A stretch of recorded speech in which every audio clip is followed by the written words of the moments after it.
afternoon, ladies and gentlemen, and welcome to McBride Field here on the campus of Kenyon College. We are getting ready for today's North Coast Athletic Conference matchup between the Kenyon College Owls at 1-2 overall as they play host to the Ohio Wesleyan Battling Bishops, who are 0-2 so far early on in the season. We are taking a little bit of time early on here in the pregame to have a moment of silence and to recognize 2021 Kenyon grad and former Kenyon Owl football standout Michael Devine, who unexpectedly and tragically passed away earlier in 2022. My broadcast partner, Teddy Kamen, is actually saying a few words over the PA right now on behalf of Mike and for his family. And they're going to be honorary captains here today for today's game against Ohio Wesleyan. Definitely a tough moment for the Kenyon College football program and for Michael's family, losing their son so unexpectedly. But we definitely want to send out our thoughts and condolences to the Kenyon College football program with heavy hearts today, and also obviously his family, as his mother and father are down on the field right now. They're going to be honorary captains for today's game, and we definitely hope that they can take the positivity away from this one and the honor for the man they called Fridge here in Gambier for the Kenyon College football program, Mike Devine. So we just want to send our thoughts and condolences to his family, the Kenyon College football program, and friends and family of Mike Devine.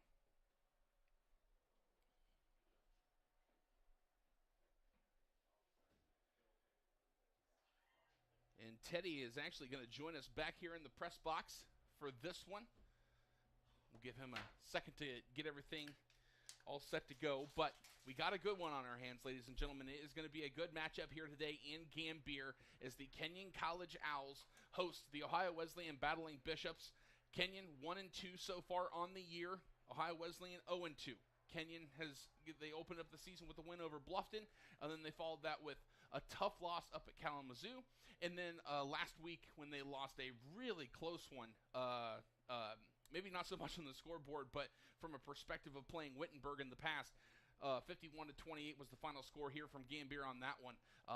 And that sets Kenyon up for a matchup with the Battling Bishops. They had a tough loss to the Bishops last year, 52-17, but this is a different team. It's a different culture. Head coach Ian Good is doing some tremendous things with this team. Offensive coordinator Corey Headley doing tremendous work with the offense. And you really can't say much more than that, because when you have three receivers that are in the top 7 in the conference in receiving, one of which ranks second in all of NCAA Division III in catches with 30 in Finn Murray. Your offense is humming. Things are working. Ryan O'Leary, we saw at the end of the Wittenberg game last week that he looked like he kind of hurt his hand a little bit, maybe his wrist. We'll see what he is able to do here today, but there is no doubt that he has plenty of weapons at his disposal.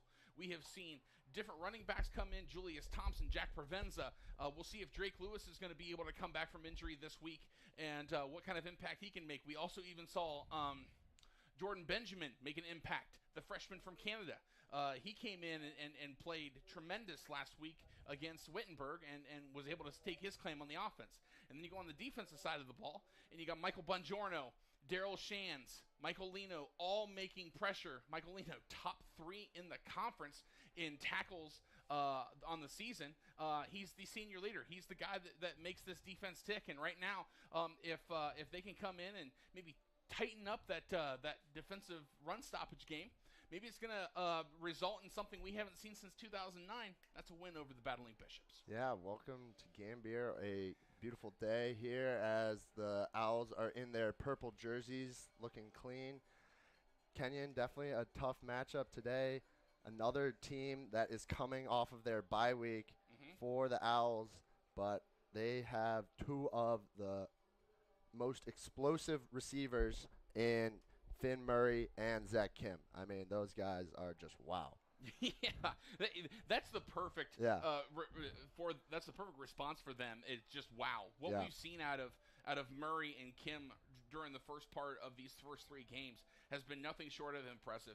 Finn Murray is the do-it-all, be-all. You put him wherever you need him. He's going to be there. He's going to catch the ball. Yeah. He does it all. Zach Kim, the bigger body, not afraid to do a curl route, cross the middle, get 10 yards at a time, do his thing. The thing that is crazy is that we're leaving Andrew Schnarry out of the conversation. The two-time first-team All-NCAC selection. This guy, he's the third right now on the receiving yards of these guys, but that's still saying something because he still has almost 300 yards receiving. So it's a bevy of talent and a bevy of weapons for senior quarterback Ryan O'Leary to go to, and there's a lot to be excited about if you're Kenyon. Kenyon is going to be in their home purple uniforms with white trim and white pants, black helmet with the with the purple trim down the center and on the sides. On the other side, Ohio Wesleyan, they have their away white uniforms with black and white trim down the sides, red pants, black numerals on the front and on the back, black helmets, and then the red OWU on the sides of the helmet. Rocco Denesi set to kick it away for Kenyon. The ball is on the ground, and we are underway here for Gambier. The Bishops will pick it up, and that will be none other than number 34 for Ohio Wesleyan, Briar Ramey, the sophomore linebacker out of Polk, Ohio, Mapleton High School. He will return that up to what appears to be the 41-yard line of Ohio Wesleyan, and 1st and 10 for the Bishops. Yeah, this is an OWU team, as we mentioned, picked 4th in the NCAC preseason poll, coming off of 2 early season losses. But, no doubt this team is good. They showed it last year in their big-time win over Kenyon, and it'll be interesting to see what their mix today of pass and run is. 2 early season losses for the Battling Bishops over 2 strong programs in the Otterbein Cardinals as well as Illinois Wesleyan. Zach Leonard will keep the ball on the fake handoff, and he will run that up to about the 46-yard line. Gain of about 5 brings up 2nd and 5. Yeah, Leonard ranks 7th in the NCAC with 165 yards per game. Pardon me, that was not Zach Leonard. That was Caden Booza. Booza has had the 2nd most pass attempts on the team for the Bishops. Looks like he is getting the start here today. Leonard listed at the top of the depth chart, but just like that, Booza using his legs, and it is a 2nd and 5 for Booza and the Ohio Wesleyan offense. Yeah, interesting to see. And it looks like some confusion and maybe a false start coming here with what might be the different quarterback, leading to some of that confusion. So we're waiting to see if the ball is going to come back, and it does. It does. So now it'll set up now 2nd and 10. So almost as if the run never happened. But now we have Caden Booza in the shotgun. Jackson Gifford behind him at the running back. Some guys to keep an eye on. Ja'Kai Alston, who's now in motion, wide receiver for the Battling Bishops. He'll take the pitch on the near side up to the 46 past the 50. He will get past the first down marker. Ja'Kai Alston doing it on his own after the pitch and catch from Booza. And just like that, it's 1st and 10 for Ohio Wesleyan. Also got to keep an eye on is freshman Josh Hurst. Number 4, he has 189 yards receiving and 3 receiving touchdowns so far through the first 2 games of the year. Guys to keep an eye on for this Ohio Wesleyan offense. Gifford will be in the backfield behind Booza in the shotgun. 2 wide receivers on the far side, 1 on the near. Booza takes the snap. Booza, he's going to go down the field trying to find Hurst, and it will go out of bounds. And that'll set up 2nd and 7 at the Kenyon 49. Yeah, it looked like he had Ja'Kai Alston on the play, but he was really locked in on the outside on Josh Hurst. Missed opportunity early for the Battling Bishops. 2nd and 10 from the 49. Hurst will be at the bottom of your screen. Alston will be in the slot. On the far side of your screen, folks, will be Walker James, the senior wide receiver, as well as number 14 and Tyler Webb, freshman. Booza in the shotgun, takes the snap, hands it off to Gifford. Gifford up the middle between the hashes. He'll get to the 40, and he will go down around the 36-yard line. Jalen Cardoso there to make the tackle. It will be more than enough for a first down, and just like that, that running game for Ohio Wesleyan is starting to tick, something they have not been able to do through those first 2 weeks. Yeah, and a good job coming in from Cardoso, the Owls' lead interception threat, already with 2 on the season. So still no score here with 13:03 to play first quarter. Booza in the shotgun for Ohio Wesleyan. Takes it himself between the hashes to the 30, to the 25, to the 20, and he will be tackled down. They're making the initial stop is Daniel Gusevich. And that will be another running first down for Ohio Wesleyan, moving closer to that goal line. Now down at the 19, they are officially in the red zone. Yeah, Booza taking a good command of this drive so far, able to use his legs and athleticism and really extend for their first explosive play of the day. 12:33 to go here in the first quarter. Still no score between Ohio Wesleyan and your Kenyon Owls. Booza in the shotgun. Alston in motion. He will, if it was a fake handoff to Alston, Booza went right back up the middle. Kenyon sniffed it out. Daryl Shands and Andy Canonico right there to make the initial stop on Booza. 2nd and 9 coming up after the 1-yard gain. Yeah, good job. Alston has been running motion pre-snap a lot on this drive. This OWU offensive coordinator is trying to set up and keep it so this Kenyon defense can't get downhill. And a good job there to recognize and be able to get on Booza. 2nd and 9 from the Kenyon 18. Booza in the shotgun. Alston in motion. Gifford behind Booza in the shotgun. Takes the snap. He's going up in the pocket. He's going to take it himself, and he will go to the 10. He will be tackled right around the 9. The stop from Jack Ballig, senior defensive tackle for the Owls, makes the stop, but it will get inside the 10 and make it 1st and goal for Ohio Wesleyan. And that's the biggest takeaway. If the defense can find ways to tighten up that run stoppage that really allowed Wittenberg to kind of run all over the field last week, that really bodes well for them today. Yeah, especially in the red zone. Definitely going to try and bend, don't break, and we'll see what they can do here. Booza hands it off to Gifford, and right there to sniff it out is none other than Cole Garrison. Yeah, great job. A swarm of purple jerseys getting to the ball and stopping, and didn't make this a tough 2nd down now outside of the 10. Jason Kessler also in on the tackle, but Garrison the first one there. That's a loss of 2, brings up 2nd and goal from the 12. Booza now still in at quarterback. 5 wide receivers set, 3 at the bottom of your screen, 2 at the top. Ja'Kai Alston at the bottom of your screen, folks, with Hurst. Takes the snap. Booza rolling right. Booza throwing to the end zone. Ball is low to Hurst. It goes through his hands and drops incomplete. Brings up 3rd and long from the 12. Yeah, and a good job by the secondary from Kenyon, able to stay with their man as that play extended. Definitely tough when the quarterback gets out of the pocket and tries to extend plays to stay with their receiver in the end zone, but a good job there from senior captain Michael Leno. 10:27 to play first quarter. Still no score between Kenyon and Ohio Wesleyan here at McBride Field. Kurt Ashcraft alongside Teddy Kamen here for the call today. 3rd and goal from the 12 for Ohio Wesleyan. Webb in motion. Booza in the shotgun. Takes the snap. He's going to throw towards the corner. Tried to find Hurst, and that will be incomplete. The Kenyon defense standing on their heads once it got within the 10. And it was that bend, don't break mentality that has worked so well for this Kenyon defense so far this season. That'll set up a field goal from the 12, so that will be a 29-yarder for the Bishops. Gabriel Klabowski, the snap, the hold, the kick, it is up, and it is good. So the 29-yarder from Klabowski goes up through the uprights, and with 10:20 to play here in the first quarter, Ohio Wesleyan strikes first over the Kenyon Owls.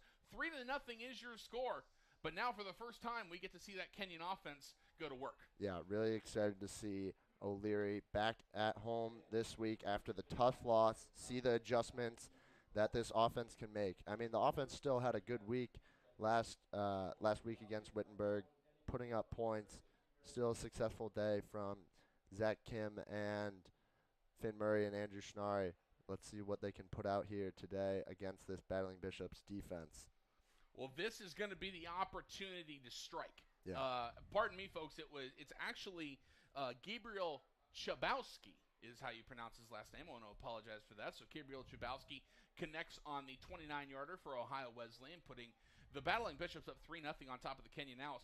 But the fact that you only allowed 3 and not 7, that gives your offense a chance to, well, we know what we can do. Mm-hmm. We put up 28 points against Wittenberg last week. Yeah. We put up 21 against Kalamazoo the week before, and then we really handed it to Bluffton the week before that. So we know that this offense can click, and if they can do that early and often against Ohio Wesleyan, that's going to bode well for them as this game goes on. Yeah, definitely keeping the momentum to the advantage of the Owls is going to be big, as Kim tried to let that go out. That would have been a smart high IQ play, but that'll just roll out. When it came off the foot on the kickoff from Chabowski, it looked like it was going to trickle out of bounds. So I got to give him credit. Regardless, you're going to go out to the 25. Yep. So great heads-up move by sophomore receiver Zach Kim. 10:19 to play here in the first quarter, and Kenyon will set up for their first offensive drive of the game. It'll be O'Leary in the shotgun, Provenza to his right. 3 wide receiver set, 2 at the bottom, 1 on the top. Takes the snap, hands it off to Provenza. He's going to go far left, off the far hash mark. He's going to leap, try to get back to the line of scrimmage. He does. That was a bit of a scary jump there from Provenza, but heads-up play to get back to the line of scrimmage brings up 2nd and 10. Yeah, Provenza going airborne there, and they're definitely going to have to do a good job of trying to get it inside and use those tackles. They're big, and they got to use them. Kenyon works up tempo. O'Leary in the backfield gets dropped down. They're making the initial stop for Ohio Wesleyan. Believe that is Markel Henry, the defensive end who was all NCAC last year, and a big play by Henry on that one. Yeah, and what they found success with in that Bluffton game was that they were able to convert on these big third downs. Let's see what they draw up here for O'Leary. In the shotgun, O'Leary's going to come near side trying to find Kim. Kim with the wonderful hand placement to come back for that ball. Flag thrown. He brings it in. That's going to be a gain, if it holds, of 21 or 22 yards. But trying to see, it's obviously going to be pass interference, just as it offensive or defense. And it looks like a push there. Definitely some fire early between Kim and Schnari, and this Owu secondary already fired up and getting chippy early. This is going to be one of those games where both teams want it, and they're going to give everything they have to get it. So we're trying to see what the officials have to say. It came down to Kim and Ian Riddle, who was a 2019 All-NCAC selection. The flag is being picked up, so we're going to see what they call. They're going to wave off the flag.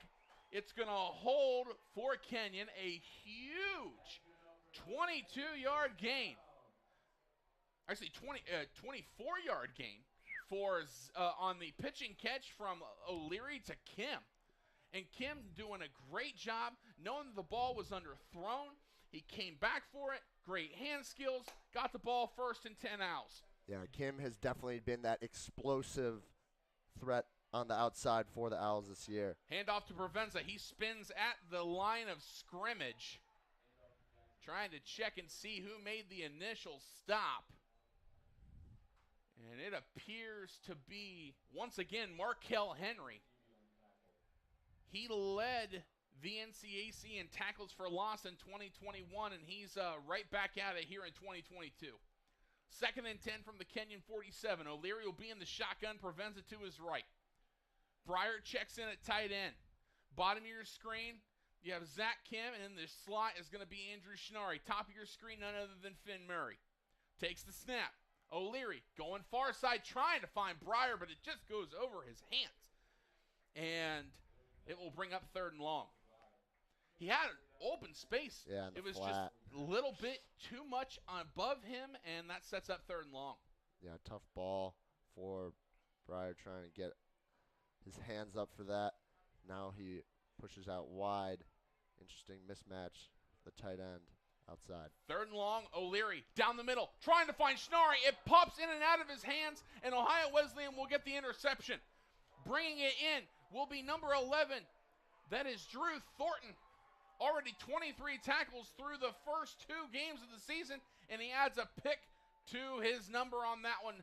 That will go down at the 37-yard line of Kenyon, and it will be about a 15-yard return. And that's a tough blow for Kenyon to take here early on. And even worse, looks like we have a couple of Owls down on the field. Looks like Schnarri may have tweaked his ankle just a touch. He's trying to walk it off himself. And unfortunately, also going down for Kenyon will be Cole Kyrol, the junior center. Yeah, you never want to see that. The senior, definitely a leader in this wide receiver core, is Schnarri. Unfortunate on the bobble that led to the interception, but just hope he's all right and able to get back out there the rest of the day. That's a tough one, too, because it was a nice pass from O'Leary, hit him right in the chest. And I think it looked like one of those where Schnarri did everything he could to bring it in, but it just hit off of that chest protector and popped in and out, and unfortunately the worst-case scenario happened. Kyrol also going to come off the field. Hope that both of them will be okay. Yeah, Kyrol looks to be okay coming in off of his own power. Ball will be spotted at the Kenyon 36. 1st and 10 for Ohio Wesleyan. Caden Booza back in at quarterback. Booza, the junior from Winchester, Virginia, the Millbrook School. Booza in the shotgun. Gifford behind him. Hurst is at the bottom of the screen. Takes the snap. Play action. Hurst trying to find his receiver, and he does. Tyler Webb brings it in. He will go out of bounds. They're going to mark that, I believe, at around the 10-yard line. Maybe even further back. It's actually going to be at the 14-yard line. Pardon me. But that's a big first down for Ohio Wesleyan. Yeah, heck of a grab there. Able to snag it with the one-handed catch. Booza in the shotgun. 1st and 10 from the Kenyon 14. Takes the snap. Hands it off. And Gifford's going to move forward. Doesn't get much, maybe 2. There to make the stop is Canonico, as well as Isaiah Mann. So it's a gain of 2, brings up 2nd and 8. So far, we've seen most of the receiving work go to Hurst and Alston, at least the targets. But Tyler Webb now getting in on the action for the Battling Bishops. Yeah, good job from that Kenyon defense. Already trying to get to that bend, don't break. Play action. Booza trying to go near side, finds Gifford. Gifford up to the 10, to the 5, and he will get into the end zone for a Ohio Wesleyan touchdown. Unfortunate. Looks like they could have gotten to Booza almost from Shands. Shands almost had Booza. Booza was in a good enough position where Gifford had room. He found him off the back foot, and just like that, it's 9-0 Ohio Wesleyan with just under 7 minutes to play here in the first quarter. But now that sets you up for your offense to come back out and try to do what you weren't able to do off of that turnover there on the first drive. Yeah, that drive definitely had that explosive play from Kim. Going to need to see some more consistency in the passing game early to get that momentum back for the Owls. Extra point is up and good from Chabowski. And with 6:59 to go first quarter, it is Ohio Wesleyan 10, Kenyon 0. And Coach Ian Good wanting to get his offense back out there, put the last drive behind him, and focus on the here and now. Yeah, it'll be interesting to see whether Andrew Schnarri and Cole Kyrol are able to go back out there for the Owls. But definitely already seeing that explosive play from Zach Kim is promising for O'Leary. 6:59 to go, first quarter. Still plenty of game to go, folks. We really appreciate you joining us here from McBride Field on the campus of Kenyon College. Kurt Ashcraft alongside Teddy Kamen. Teddy and I realized pregame that Kenyon is undefeated when we call together. This is true. So we're hoping that our mojo can continue that positive energy the good here luck today. The good luck commentating duo. And that's no disrespect to Teddy Keller. No. He did a fantastic Indeed. job last week. Indeed. I will say, calling with two students here, and they're both named Teddy, and they both have a last name start with K. Yep. It's unique. Indeed. Kim on the return. He's up to the 20. He started at around the 10. That'll be a return of about 13, 14 yards. Nice return from sophomore receiver Zach Kim, and he's looking to make a little bit more magic happen on this next offensive drive for the Owls. Yeah, Kim definitely off to an impressive start this year he's averaging a whopping 22 yards and 112 per game. Yeah. I mean, this guy just gets these big plays, and we saw that already here early. O'Leary rolls near side. Pass trying to find Kim. There was a flag thrown. Yep. It does look like it may be offsides on Ohio Wesleyan. Going to wait on the call from the official. Yeah, looks like they got one of the big fellas up front to jump. So that was a free play, and that was a good-looking free play from O'Leary to take advantage of it. Regardless, you get the yards. So now it's 1st and 5. Ball now spotted on the 28-yard line. O'Leary in the shotgun. Trying to see, that is going to be Julius Thompson in the backfield with him. The joystick. Now to his left. Finn Murray at the top of your screen. Schnarri and Kim at the bottom. Takes the snap. It's going to be a screen pass off to Thompson. Thompson up to the 30, to the 35, all the way up to around the 40-yard line. Woo. We saw Julius Thompson break one off of about the 57-yard variety a week ago. This kid, when he gets in the open field, he is about as fast as you can be. He has speedy. It's like in Looney Tunes when the Roadrunner starts getting his feet going, go woo up that sideline. That is a perfect comparison. O'Leary, this now on the near side on the screen pass, finds Thompson once again. That'll take out around to the 44-yard line. Gain of just about 3 brings up 2nd and 7. So they're going to only say it's a gain of 2. That'll bring up 2nd and 8. Ball spotted at the 43-yard line. O'Leary in the shotgun. Now we're going to see Jordan Benjamin in the backfield. Takes the snap. O'Leary to Benjamin. Right up the middle. Follows the right hash mark. He'll be dropped down right around the 45-yard line. Gain of just about 2. They're going to spot him at the 44, actually. Now bring up 3rd and 7. 3 wide receivers set.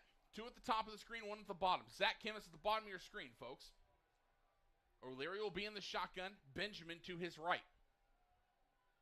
Keep an eye on Zach Kim at the bottom of your screen, folks. If I had the John Madden Telestrator, I'd circle number 22 right now. O'Leary going to come this side looking for Kim. Good coverage there from number 29, Ian Riddle. No flag thrown, and it will be 4th and long from the 44-yard line of Kenyon, and the special teams unit will come out, and Rocco Denesi will punt this one away. Yeah, special teams. We saw in that first game against Bluffton some hiccups with the snap in the punting unit. Definitely going to have to make sure it goes smoothly and keep it a clean operation. Snap to Denesi. He will punt it away going near side. And it will one hop into the hands that appears to be Drew Thornton, the young man who had the interception earlier for Ohio Wesleyan. He will return that punt, and that will be spotted right around the 34-yard line. That's going to be exactly where they're going to put it, right at the 34-yard line. So 1st and 10, Ohio Wesleyan. This will be their 3rd drive of the game. The first one went for a field goal. The second one went for a touchdown to Gifford. And we will see what the Kenyon defense can do to slow down the Battling Bishops here on their 3rd drive of the game. Yeah, this OWU offense has been off to a nice start, a good balance, especially seeing Booza use his legs. Definitely a threat, and a lot of motion pre-snap. Booza, handoff, will go to Gifford. He will gain just about 1 yard there. On the tackle, bringing him down. Andy Melian. Melion, you're absolutely right. Yeah. Melion there to make the initial stop. Also there helping out for Kenyon was Will Kozlow. Booza in the shotgun. Takes the snap. Play action. Looking near side. He is being pursued right now and basically kind of tossed out of bounds in a way. There making the tackle is Mitchell Nueska. Yeah, good job by Nueska not letting him get outside, keeping him contained. Now forcing a big third down for the Owls. Really need to stop here. Try and swing this momentum back and get their offense out there. Ball on the Ohio Wesleyan 39.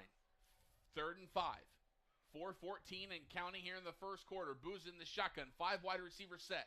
Trips on the bottom and 2 at the top of your screen. Booza with the snap. Rolls right. Booza looking downfield. He's trying to find Hurst. A flag is thrown. And it was there near the secondary. Makes you wonder about a pass interference call. But we will see what the officials have to say. If it goes against Ohio Wesleyan, that's great news for Kenyon. If it goes against the Owls, then Ohio Wesleyan will move right down the field and have another first down. We'll see what they have to say. And it will go against the Kenyon defense. Number 5, Michael Lino with the pass interference call. And that will set up 1st and 10 from the Ohio Wesleyan 49-yard line. Yeah, it's unlike Lino, usually a very disciplined player, the senior captain.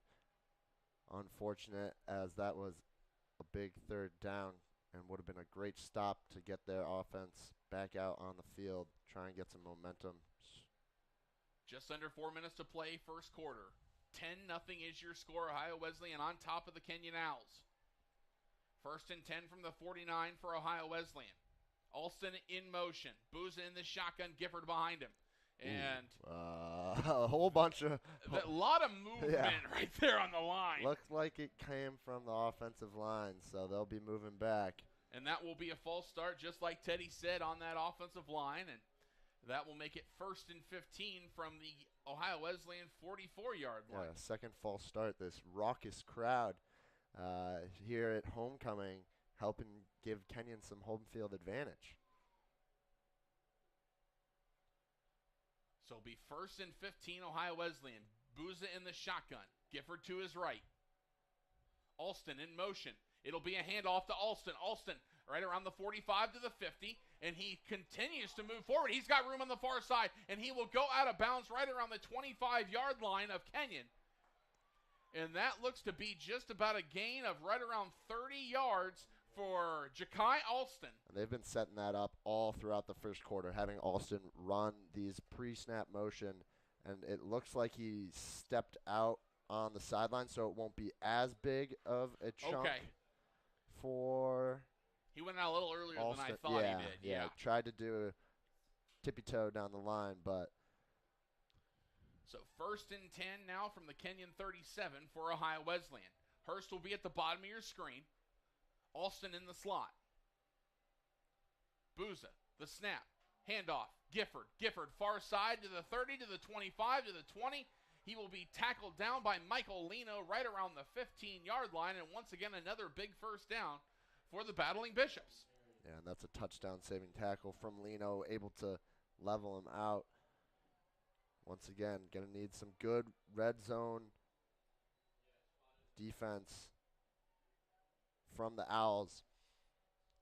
And this is where we saw them on that first drive really buckle down and hold Ohio Wesleyan to only a field goal. Yeah. 2:55 and counting first quarter. Booza will be in the shotgun for the Bishops. Alston once again in motion. It'll be a handoff to Gifford out of the backfield. Gifford moves it past the 10. Lino there to make the stop, as well as Kessler. And just like that, it'll be a 2nd and short coming up inside the 10 for the Bishops. Also keep an eye on Caden Calhoun. Checking in on the last couple of plays at wide receiver for the Bishops. He's a senior at a Johnstown Monroe High School here in nearby Johnstown, Ohio. 2nd and 1. Ball on the Kenyon 8.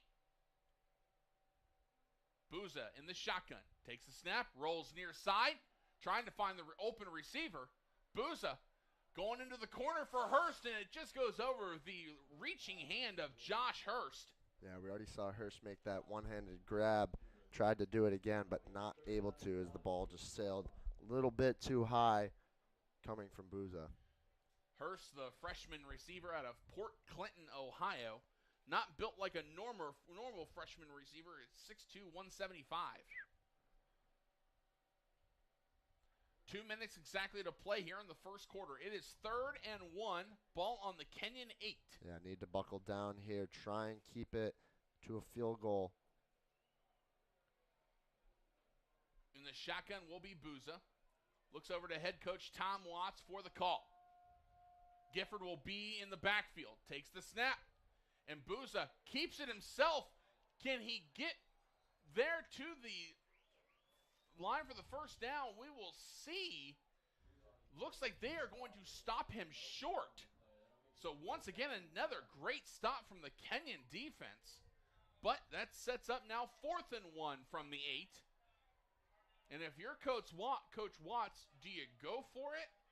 And if you don't get it, Kenyon's pinned back pretty far in their on their own field, or it looks like he has the confidence in Booza and this offense to stay out and try and looks like we're going to get a timeout here. Yeah. So the battling Bishops will take a quick timeout. Think it over. 1:14 to play here in the first quarter. Ohio Wesleyan currently holds a 10-0 lead over Kenyon.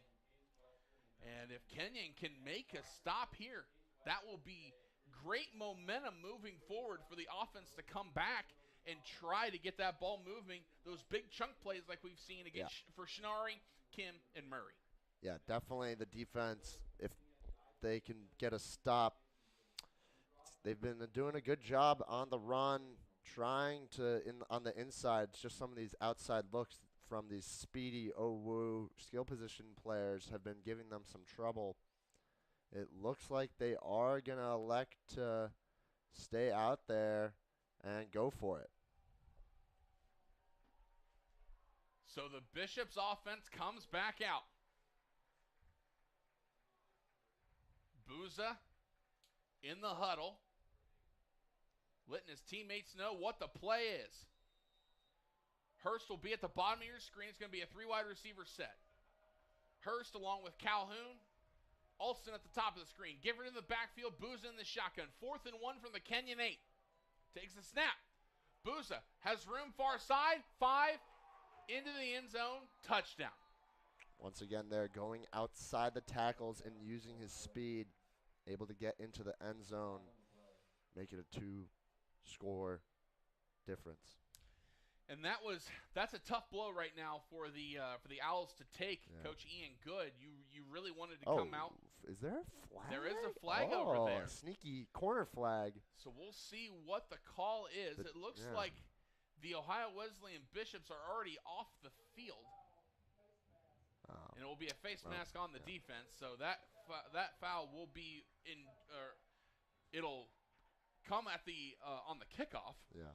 So the Bishops will send out Shadowski out there for the extra point with 1:08 to play here in the first quarter. And it has been a good first quarter for the Bishops. The snap, the hold, the kick, it is up, and it is good. 1:06 to play, first quarter. And it has been all Bishops here in the first quarter of this one here from McBride Field. Kenyon are about to start their 4th drive of the game. Yeah. Or I believe the 3rd drive of the game. And it's going to have to be one where the offense really starts clicking. Yeah, no, definitely try and get some momentum here. You still have a lot of time, so you don't need to necessarily start airing it out often. Try and get the ground game going with Provenza and Thompson. But unfortunate there. Had a few opportunities to get the punt, but that pass interference on that 1 3rd down, and then them choosing to go for it. They almost had him, but just not able to get it done, unfortunately, for that defense. Well, there is no better time than the present right now, Indeed. Teddy. Indeed. Every drive is a new start, and that's exactly the mindset. If you're head coach Ian Good or Coach Headley, the offensive coordinator, trying to get that mindset, and you know you have the playmakers, you know you have the talent to be able to go out there and score a touchdown at any point, and don't be afraid to let those weapons loose and really open up that playbook and allow for that offense to play what it can. It'll be interesting to see what OWU opts to do here on special teams with the kickoff coming from the 50. Try and do like a sky. Oh! They're going onside kick near side, and luckily right there for the Owls to bring it in was Douglas Forbes, freshman defensive lineman from New York City, New York, the Salisbury School. Good job from Forbes. Probably not expecting the end of first quarter onside kick, but a good job, heads-up play from Forbes, able to. Now, there was a flag, but it looked like it was picked up. Yeah. So now the ball's spotted currently at the Kenyon 39. The OWU kicking unit seems to be on their own 45. I wonder if they, because I don't believe the ball went 10 yards. Yes. So, yes, and on an onside kick, folks, it has to go at least 10 yards for the play to count. So it looks like we might be getting a re-kick here. Coach Ian Good currently talking to the officials, trying to make some sense of everything. Ball is being picked up, and we are going to do this one again, folks. So Gabriel Chadowski will kick it off. It will be a 5-yard penalty, so instead of starting at the 50, we will start at the 45 of Ohio Wesleyan. And now Chadowski will do it once again. It does not appear that we're going to have an onside kicking situation again. That'd be pretty bold to go for the 2 consecutive onside kicks. But I got to tip my cap to head coach Tom Watts of Ohio Wesleyan for pulling that trickery out when he did, right? Yeah. They've probably been scheming that up in practice, excited to get it out there, and didn't go as planned. So Chadowski will get his second chance to kick it away. 17-0 is your score. Ohio Wesleyan on top of Kenyon with 1:06 to play first quarter. And that ball will sail out past the end zone. And that'll allow Kenyon to start their drive on the 25-yard line. 1st and 10 for the Owls. And if Coach Good knows how important this drive is, so does senior quarterback Ryan O'Leary. Yeah, want to get something going here at the end of the first quarter. Try and fight and get this team back in the ball game. Definitely going to need to see some Finn Murray, some Zach Kim, some Andrew Schnarry, those top receiving threats. Try and get an explosive play. Give this team some life. Jordan Benjamin is in at running back for the Owls. He's to the left of O'Leary in the shotgun. 3 wide receiver set. Takes the snap, hands it off to Benjamin. Benjamin looked like he was stopped short, but he is going to cut back toward the middle. Yeah. Still on the near sideline. He'll go down right around the 30-yard line. That's a gain of 5. A nice move by Jordan Benjamin to make something out of nothing. Brings up 2nd and 5. 45 seconds and counting here in the first quarter. O'Leary in the shotgun. Benjamin in motion. O'Leary going near side trying to find Kim, but he throws right into the hands none other than number 34 for the Bishops, Briar Ramey, the sophomore linebacker out of Polk, Ohio. And just like that, what appeared to be a nice start for Kenyon after the 5-yard gain from Benjamin is the second turnover of the game for the Owls in the first quarter, and it will be 1st and 10, Ohio Wesleyan. Yeah, Ramey teleported there just into the passing lane of O'Leary. And once again, this OWU offense will trot out onto the field. Unfortunate, but the defense will try and get a stop and give this team a break. And that is a tough way to go. Right when you feel like you're starting to gain a little bit of momentum offensively, a turnover happens, and we're still not out of the first quarter yet. A handoff will go to Ohio Wesleyan's number 3 and Cam Jones, the senior from Cleveland, Ohio, Shaker Heights High School. He will be brought down in the backfield super quick by Isaiah Mann. It'll be a loss of 1, brings up 2nd and 11. Yeah, and this OWU team has already been out there for about 10 minutes of this first quarter. Definitely this Kenyon defense and their conditioning is going to be put to the test today. Booza back in the shotgun. It'll be Jones once again, but that in the backfield, but that will take us to the end of the first quarter, a quarter that felt like it really wasn't going to end. No. And now that will take us past the first quarter. It is Ohio Wesleyan 17, Kenyon 0. Kenyon trying to get something going their way, and they got the second quarter to do it.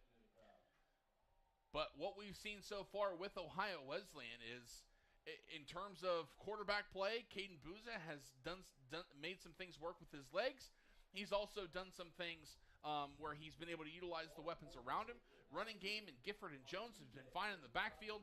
And we have not seen as much out of Hurst and Alston, except for that big play out of Alston on the ground. Yeah, no. Booza's done a really good job putting up 44 yards in this first quarter, as well as that touchdown to give them the 17-0 lead. And this is going to, again, this is one of the things you have to continue to preach is when your defense is out there and they've had to be out there more than they maybe have planned to or more than they really thought they were going to be, you have to tighten things up and you have to really just be relentless at the ball at all times. Getting that big tackle in the backfield on Cam Jones really helped out for that Kenyon defense. Now, with Ohio Wesleyan pursuing and driving after the turnover once again, they got to stick in and really do whatever they can to stop them once again. 2nd and 11, ball on the 30-yard line. Booza takes the snap. They switch fields. He's going to play action near side. Garrison trying to get him, but throwing the ball away will be Booza. No flag. Looks like there might be a thought of intentional grounding there, but there was a receiver in the area. Yeah, Coach Ian Good not happy with the no call on that one, but a good job providing pressure from Isaiah Mann and Cole Garrison. 3rd and 11, ball on the Kenyon 30. A big third down for the Kenyon defense. What can they do to stop Ohio Wesleyan here? Booza in the shotgun. Alston is in motion. Jones in the backfield. Takes the snap. Hands it off to Jones. Jones, the near side to the 25 to the 20, and that will be enough for a first down. Tackled out of bounds by Isaiah Mann. But once again, the running game for Ohio Wesleyan doing what they have to do, and it is 1st and 10 coming up for the Bishops. Yeah, another unfortunate first down for the Owls as this Bishops running game, especially outside the tackles, using their speed and able to break through and get another first down at an unfortunate time. 1st and 10 from the Kenyon 19-yard line. Booza in the shotgun. Jones behind him in the backfield. It's a 3-wide receiver set. 2 on the far side, 1 on the near. Alston is at the bottom of your screen. Takes the snap. Play action. Rolls near side. Booza's going to keep it to the 15-10. He will go down right around the 7-yard line by Ballig with the tackle.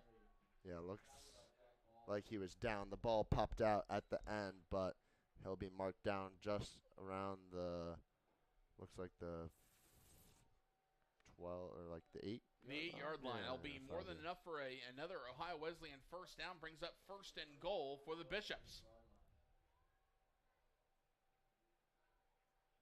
It looks like we'll get an offensive line change. Checking into the contest for the Bishops will be Blake Dickler. Booza. Handoff. Jones stopped right at the line of scrimmage. And that's Andy Canonico with a big tackle in the backfield. And that will push that 2nd and goal back past the 10. Looks like we're going to have 2nd and long from the 11. Yeah, good job by Canonical, able to try and force this team outside of the 10 and force them to pass. Did that on their first stop in the red zone. 2nd and goal. Ball on the 11-yard line. Booza. The snap. Going to the corner, and it is punched away. That's Gusevich. Daniel Gusevich with a great play on that one. Brings up 3rd and long. Yeah, touchdown saving play from Gusevich. Outstretched. Use all 5'10" of him to get there and keep that from making it another Owo touchdown. So 3rd and goal, ball on the 11-yard line. And Booza will be in the shotgun. He's going to go 5 wide on the wide receivers. Webb will go in motion. Booza, the snap. And he stays on his feet after the tackle, but there to get the 2nd effort, none other than Daryl Shands. Yeah, really good job. Able to swarm to Guza and not let him get through that front level of the Kenyon defense. Shands able to make another touchdown-saving tackle, and there is that bend, don't break defense from the Owls. 4th and 6. Chadowski will set to kick the field goal. It looks like it's going to be about a 23-yarder. The snap, the hold, the kick, it is up, and it is good. 2nd field goal of the game for Chadowski. And with 12:06 to go here in the first half, it is Ohio Wesleyan 20, Kenyon 0. And we've said it time and time again that this is the drive to get the offense going. But I really think that right now you're still in that realm where the game is not out of hand yet. No. You still have opportunities. Yeah. You just have to take advantage of those opportunities that come your way. Yeah, defense has done all right job, able to keep them to 2 field goals and keep this team in the ball game. You know, this Kenyon team has shown that it can be explosive and strike quickly with deep plays downfield from Kim or Murray or Schnarri. So we're definitely going to need to see some of that here from O'Leary after 2 unlucky interceptions from their first few drives. And after all, it is homecoming. Yes. You want to put a show on for the fans, right? Lots of alumni out here today coming back, supporting their former team, as this might be the first time that a lot of these alumni are back with the Owls, though. Right. Oh, absolutely. Yeah. You got to think it's probably, if not the first, very, very few times. Yeah. With the new moniker that we have talked about in the past, folks, is it is a new day for the 2022-2023 year for Kenyon College athletics as the Kenyon College Owls. Set to kick it away is Chadowski, Gabriel Chadowski. And the kick will be brought in by Gorte at around the 16-yard line. He'll push forward, go down right around the 34. And Gorte, he ran right into that one, brought it in, and then he took off like a bullet. Yeah, Gorte, good show of speed there on the special teams unit, able to get them some pretty good field position to start out this drive. O'Leary needs to set the tempo and get this offense started. 12 minutes to go, actually 11:59 here in the first half. Ohio Wesleyan 20, Kenyon 0. O'Leary, the snap. He's going to throw down the middle of the field. He has Kim. Kim with the catch, and that'll be first down for that Kenyon offense. Yeah, you really like to see that. They must have drawn and gone to one of their top plays, and that's a great way to get this drive going and the offense moving down the field for a first down. Jake Del Campo to make the stop for Ohio Wesleyan. 1st and 10 from the 47-yard line of Kenyon. O'Leary, the shotgun. He'll hand it off to Benjamin. Benjamin doesn't have much room on the far side. He will go out of bounds right around the 41-yard line. That will be a loss of about 6 and bring up 2nd and long. Yeah, unfortunate for Benjamin. Tries to bring it outside, but just ends up and pushing them a little farther back, and this is going to be a difficult 2nd down. So 11:15 and counting here in the 2nd quarter. O'Leary will be in the shotgun. 3 wide receiver set. 2 on the near side, 1 on the far. O'Leary takes the snap. O'Leary trying to get away from pressure, but just like that, Ohio Wesleyan there to make the initial stop. That's Alhaji Sidibe. And now we got a big 3rd and long coming up. Yeah, definitely going to need to pull out one of those deep looks downfield to Kim or Murray on the outsides. 3rd and 18, ball on the Kenyon 39-yard line. Kim looking for the call from Coach Good and offensive coordinator.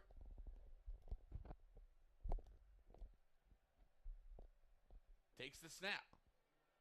Benjamin, it's going to be a pass from Murray trying to find Schnarry, but coming out of the hand for Murray, it went a little too off to the left, and that did not go well for the Kenyon offense, and they'll be forced to punt. Yeah, I mean, they tried to risk it for the biscuit there. Unfortunately, not able to complete. I mean, I like the attempt, try and get some big play and some momentum going with the trick play. Just unfortunate for Murray, not able to connect.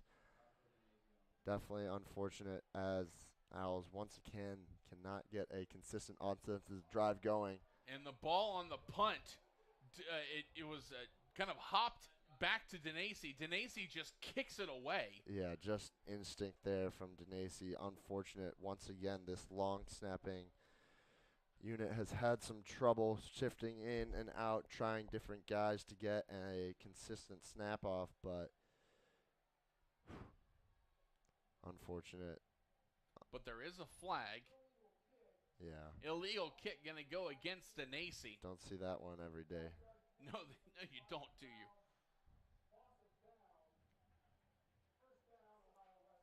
So Ohio Wesleyan will not only move the ball even further, but they will take over in really good field position.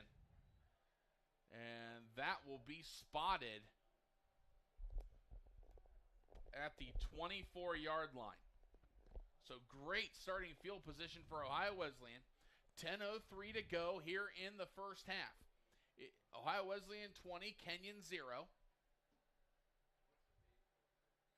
This defense has spent a lot of time on the field already.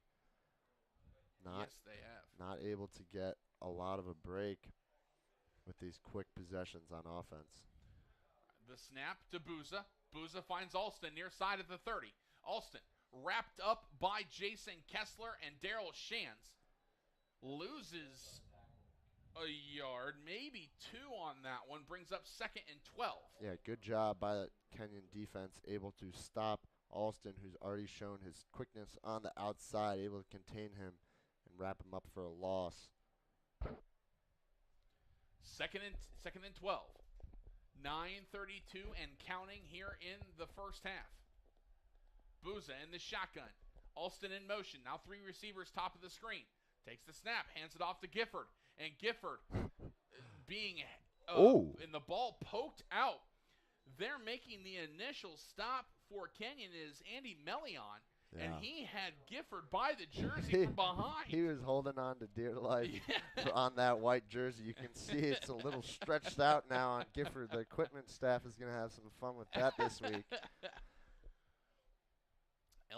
Andy Melion doing a great job there, and when he had the opportunity to poke the ball out, he did, but it was just a little bit too late. Brings up now 3rd and 9. Ball on the Kenyon 23-yard line. Booza in the shotgun. Gifford in the backfield. 3 receivers top of the screen. Empty set on the near side. Takes the snap. Booza with pressure. Booza throws it away near side, and that'll bring up 4th down. The Kenyon defense once again, bend, don't break. They did a great job of putting the pressure on Caden Booza. And that brings up now 4th and long. Yeah, another good stop, as it looks like they might stay out, which is quite surprising given that they're already up 20. Might be in that odd kind of gray zone where it's outside of Trabowski's range, but too close to punt. So an aggressive call from the OWU coaching staff to stay out there. That would roughly be about a 40-yarder for Chadowski. So pretty tough to expect your kicker to hit those. The snap. Booza with room. Down the middle finds Calhoun. Calhoun gets into the end zone for a touchdown for Ohio Wesleyan. Caden Calhoun, senior receiver out of Johnstown, Ohio. And he will, just like that, make it a 26-0 game. Yeah, and that gamble pays off for the OWU coaching staff. And now this game is starting to get out of hand. This OWU team now able to convert 2 touchdowns on 4th down. Very impressive execution from the Battling Bishops. First touchdown of the season for Calhoun. They're on 4th and long. That's a 23-yarder to Calhoun. Unfortunately, there is a Bishop down on the field right now. So we are going to take a quick break. And with 8:34 to play here in the first half, it is Ohio Wesleyan 26, Kenyon 0. We'll be right back.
Want to send our thoughts and condolences out to left guard Sean Kessel, who had to be helped off the field for Ohio Wesleyan. Hope he's going to be okay.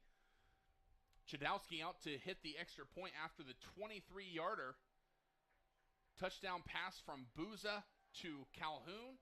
The extra point is up and good, and with 8:34 to play here in the first half, it is Ohio Wesleyan 27, Kenyon 0. And at this point in the game, Ohio Wesleyan, they are converting on their opportunities. Yeah. Kenyon, they're just not being able to convert there on those third downs and get the ball on Ohio Wesleyan's side of the field. You got to give a credit to the Ohio Wesleyan defense. They are playing on their head right now. They're doing a great job.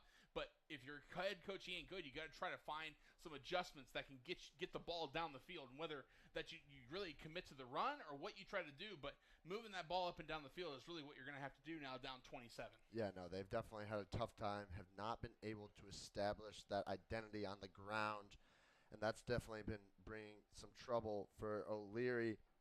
They've been able to sack him 2 times as they need to try and get a solid drive just to give, honestly, the defense a break. This Kenyon offense has only had possession for 7 minutes so far in the ball game today. This defense is going to get tired real quick if it keeps up that way. 8:34 to go, first half. Chudowski will kick it away. Back to return are Gorte and Zach Kim. Chudowski with the boot. And it will bounce into the hands of Kim. Kim picks it up around the 18-yard line. He'll cut back toward the middle, and he will just push forward past the 30. They may mark it right around the 31-yard line.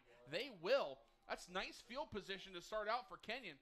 And now the time is better than ever for Kenyon to really take this drive and move it up and down the field. Yeah, I like their odds here with Kim giving them good field position starting out on the 31. O'Leary trying to cook something up and change the script for the rest of this ball game. Still 8 minutes left. If you can get a commanding drive, that would be a real good way for the Owls. Try and dig their way back out of this deficit. 27-0 is your score. It's a snap to O'Leary. Finds Provenza. Provenza in the backfield. And he will be brought down for a loss of 1, maybe 2 for Ohio Wesleyan. They're making the stop. Senior linebacker Ethan Booker, as well as Tyler Yanka making the stop. The defensive end. 2nd and 12. Ball on the Kenyon 29-yard line. Play action, near side for Kim. Bobbles in and out of his hands.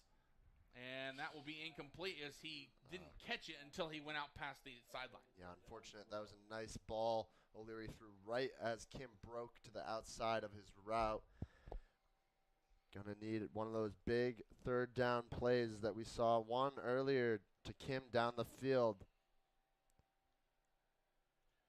As this Owls offense has been stalling in this first half, but with players like Finn Murray and Andrew Schnarri and Zach Kim, they can flip that quickly. 3rd and 12. It's going to be a handoff to Schnarri. Schnarri out of the backfield, and he will gain just about 2, maybe 3 yards there. And that will bring up 4th and long. Yeah, nice try there, getting the ball into a playmaker's hands, just not able to seal blocks on the outside to give him some running room. As once again, this special team unit trots out. Want to make sure to avoid any snaps on the ground that gave them some trouble and led to the kicking penalty last time on Denese. Denese back to punt it away. Olsen set to return. Punts it, almost got blocked. Denese with a smart move getting it away. Yeah. There on the return is Thornton. Thornton will eventually be pushed out of bounds on the far side of the field.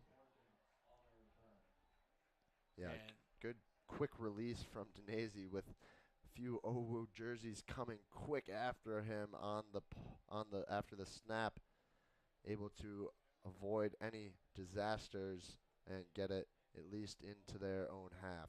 Ball will be spotted at the Ohio Wesleyan 44-yard line. 7 minutes exactly here left in the first half.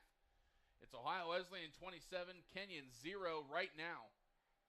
Kenyon offense just has not been able to find their groove so far here in this one. Ohio Wesleyan having an opportunity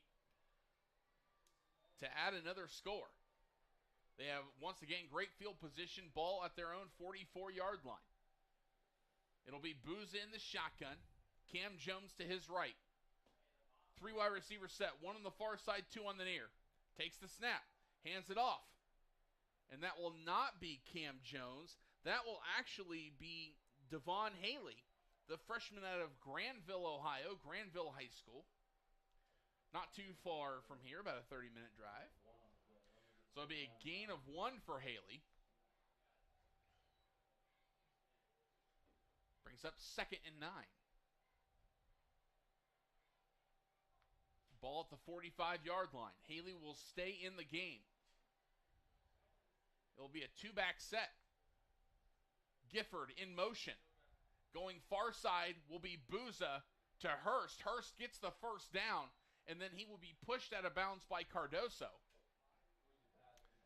That was a Really nice strength play by Hurst there to bring the ball in and then pushed it for another 5 yards past the first down marker. And it'll bring up 1st and 10 in Kenyon territory.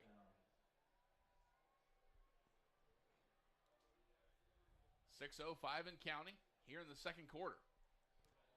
Ohio Wesleyan 27, Kenyon 0. Kurt Ashcraft alongside Teddy Keeman here on the call for this one, folks. Thank you so much for joining us here today. Booza takes the snap, and he will hand it off to Haley. And Devon Haley brought down in the backfield Isaiah Mann there to make the tackle, as well as Cole Garrison. Really good job from Mann. They've done a good job on the interior, able to stop the run. It's just sometimes on the outside, this OWU team, especially the receivers, even have done a good job blocking and giving them room to run. But a good tackle there from Mann. Able to make this a 2nd and 12. 2nd and 12 from the Kenyon 43. Clock is ticking. 5:13 and counting. Hand off to Haley once again. Haley pushing forward, showing his strength on that one. Mann and Kessler there to bring him down. A nice 2nd and long run brings up 3rd and manageable. About 3rd and 6 coming up for the Bishops.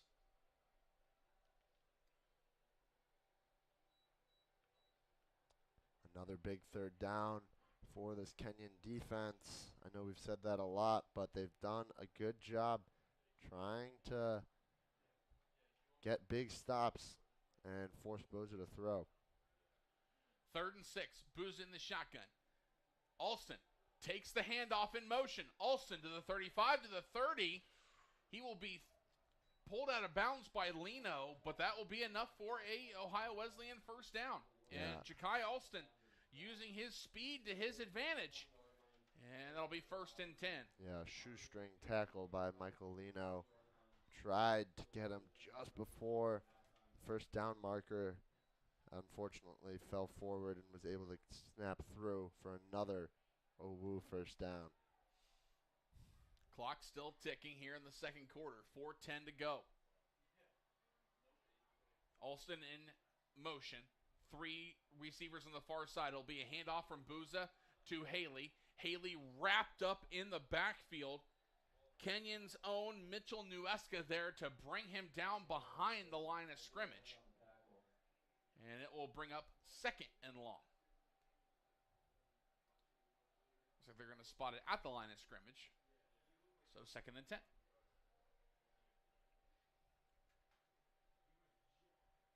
And looks like Booza's getting the call from head coach Tom Watts. Once again, this Kenyon defense does a great job of bending but not breaking for the most part, and just little plays at a time. Hand off to Haley. Haley forward. Up the near side of the field, he goes down around the 28, maybe 27-yard line. Yeah, good job there from Jack Ballig as well as Isaiah Mann, able to get outside and stop some of those outside runs that have really given this OWU team a lot of success on the day. OWU already gaining 142 yards on the ground, and a lot of that from the speed outside coming from Booza and Gifford as well as Alston. 3rd and 7. Ball on the Kenyon 27-yard line. Booza in the shotgun. Haley to his left. It'll be a 4 wide receiver set. 2 on each side of the field. Booza takes the snap. Drops back. Going middle of the field looking for Alston, but it'll go over the hands of Alston and brings up now 3rd and 7 with 2:36 to go here in the first half. And it looks like that offense is going to stay out there for 4th and 7 coming up. They were able to complete that big touchdown pass from Booza over the middle to Gifford on their last 4th down attempt in a similar position from here. But it looks like we'll get a empty backfield, and they're going 5 wide, Teddy. Yeah, they're throwing here. 4th and 7 from the 27. Booza takes the snap, drops back. He's got room. He gets away from pressure far side. He's going to throw it toward the end zone, and he will find his target into the end zone. Touchdown for Walker James, the senior from Hurricane, West Virginia, Hurricane High School. And again, on 4th and long, another touchdown for Ohio Wesleyan. This one to Walker James of the 27-yarder. Yeah, Booza extending the play there with his athleticism, able to get outside and then throw a nice ball for the touchdown to James. Chidowski out there to kick the extra point. The snap, the hold, the kick, it is up, and it is good. And with 2:26 to play first half, it is Ohio Wesleyan 34, Kenyon 0. Really not what we were expecting out of this Kenyon offense after what we saw the previous 3 weeks. And so you're still hoping to see that momentum shift and that Kenyon offense come out and play like we've seen them do against strong opponents. And it's just taking some time to get moving right now. Yeah, definitely all Owu so far in this first half, as O'Leary and this offensive unit have just had a tough time, only able to muster up around 57 yards through the air. Unfortunate for the Owls on homecoming, not able to give the alumni what they were looking for. You're absolutely right. No better time than the present to figure it out. Indeed. And we all know what Coach Good has done with this program so far here early on in his first season as head coach. And it's just really a part of the process. Yeah. You know, and that's what we're seeing. And there's going to be ebbs and flows and bumps along the way. Yeah. But you still have to be proud with what Coach Good is doing with this program and moving forward. Yeah, definitely a good first game for this team, coming out and getting that victory over Bluffton, and then a close one. Kim brings it in inside the 10. He'll push it out past the 25. Goes down for around the 26-27. Yeah, still plenty can be taken positively from this game if they can try and get this offense moving and get some good reps for O'Leary and the rest of this offensive unit. 1st and 10 from the 27-yard line. Kind of a last-ditch effort here before halftime for that Kenyon offense to put something on the board. Handoff near side, Provenza. Provenza gets tripped up in the backfield, making the stop. Number 48, Alaji Sidibe. Yeah, shoestring tackle as Provenza was trying to get outside. Just couldn't get there quick enough to break it loose. He will lose a yard on that one, brings up now 2nd and 11. So ball will be spotted at the 27-yard line, 26-yard line, pardon me, for 2nd and 11. O'Leary in the shotgun. Takes the snap, hands it off to Provenza once again. Provenza following that left, the near hash mark. He'll gain about 3, maybe 4, but there is a flag on the play. That is going to stop the clock with 1:31 to play. We'll see what the officials have to say on that one.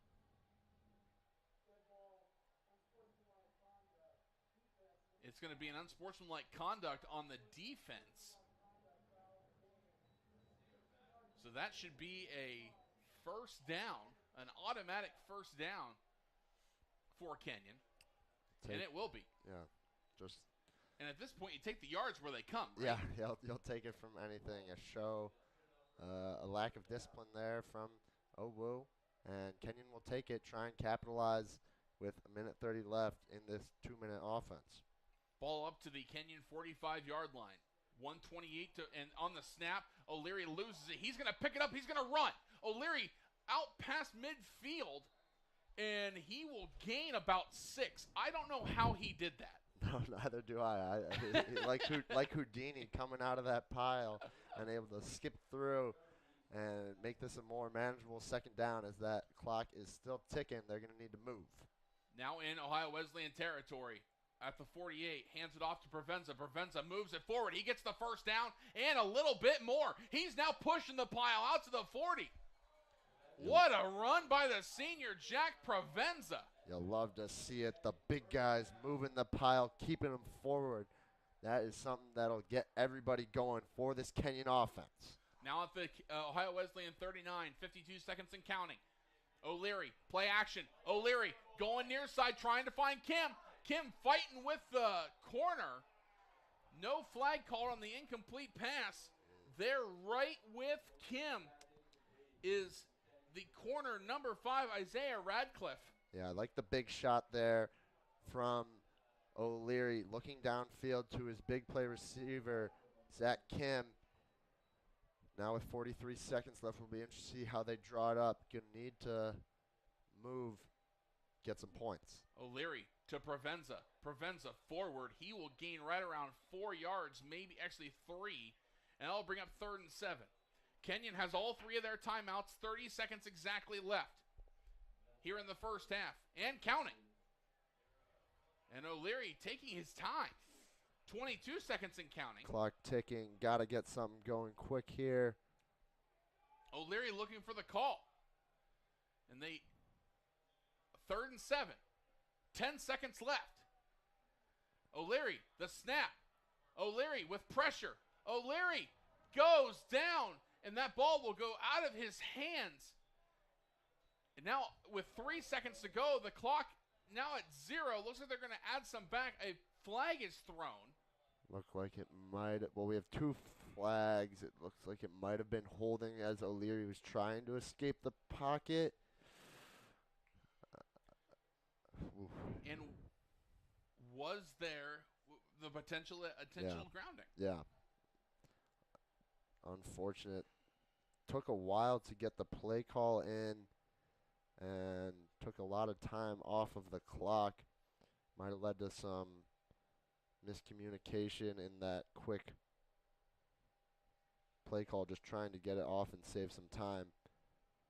As right now, clock's still reading 0, but likely something should be added back on. Yeah, you gotta around think like 7 or. We're probably gonna have anywhere between 3 to 7 seconds Yeah. added, depending on what the officials want to see here. Taking a while to sort this all out between the line judge and the head official. It looks like flags were thrown, but they're trying to get on the same page. Yeah. So the huddle breaks. Let's see what the officials have to say.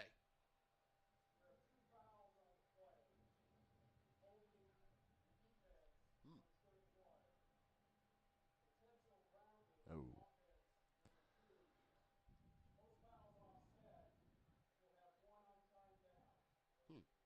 Okay, so defensive holding, and then on Ohio Wesleyan, then intentional grounding on O'Leary and Kenyon. Yep. Penalties offset, and it looks like we're going to have one more play.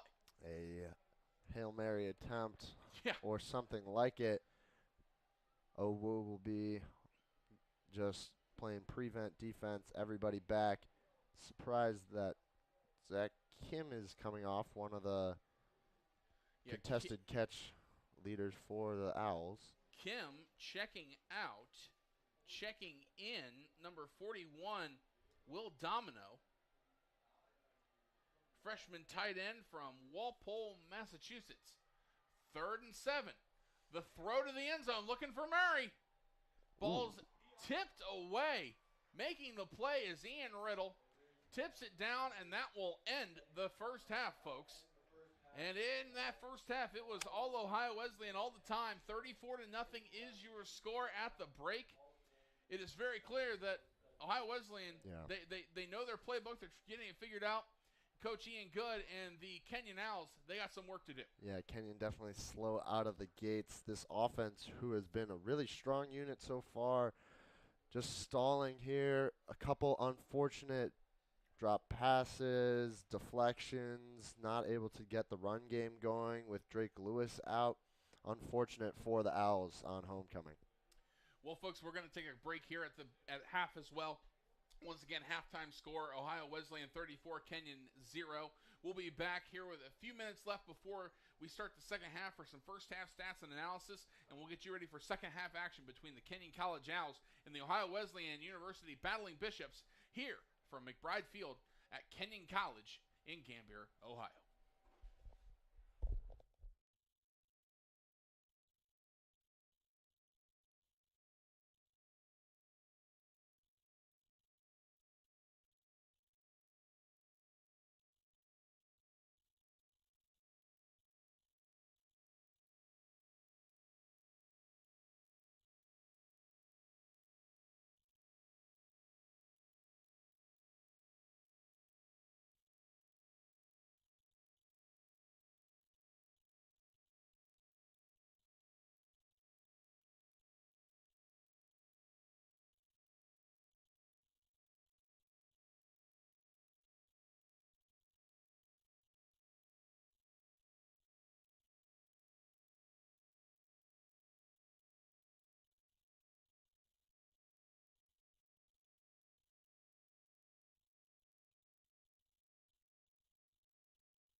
And welcome back to McBride Field here on the campus of Kenyon College. Just a few seconds before we join the Kenyon College Owls and the Ohio Wesleyan Battling Bishops for second half action here in today's North Coast Athletic Conference contest.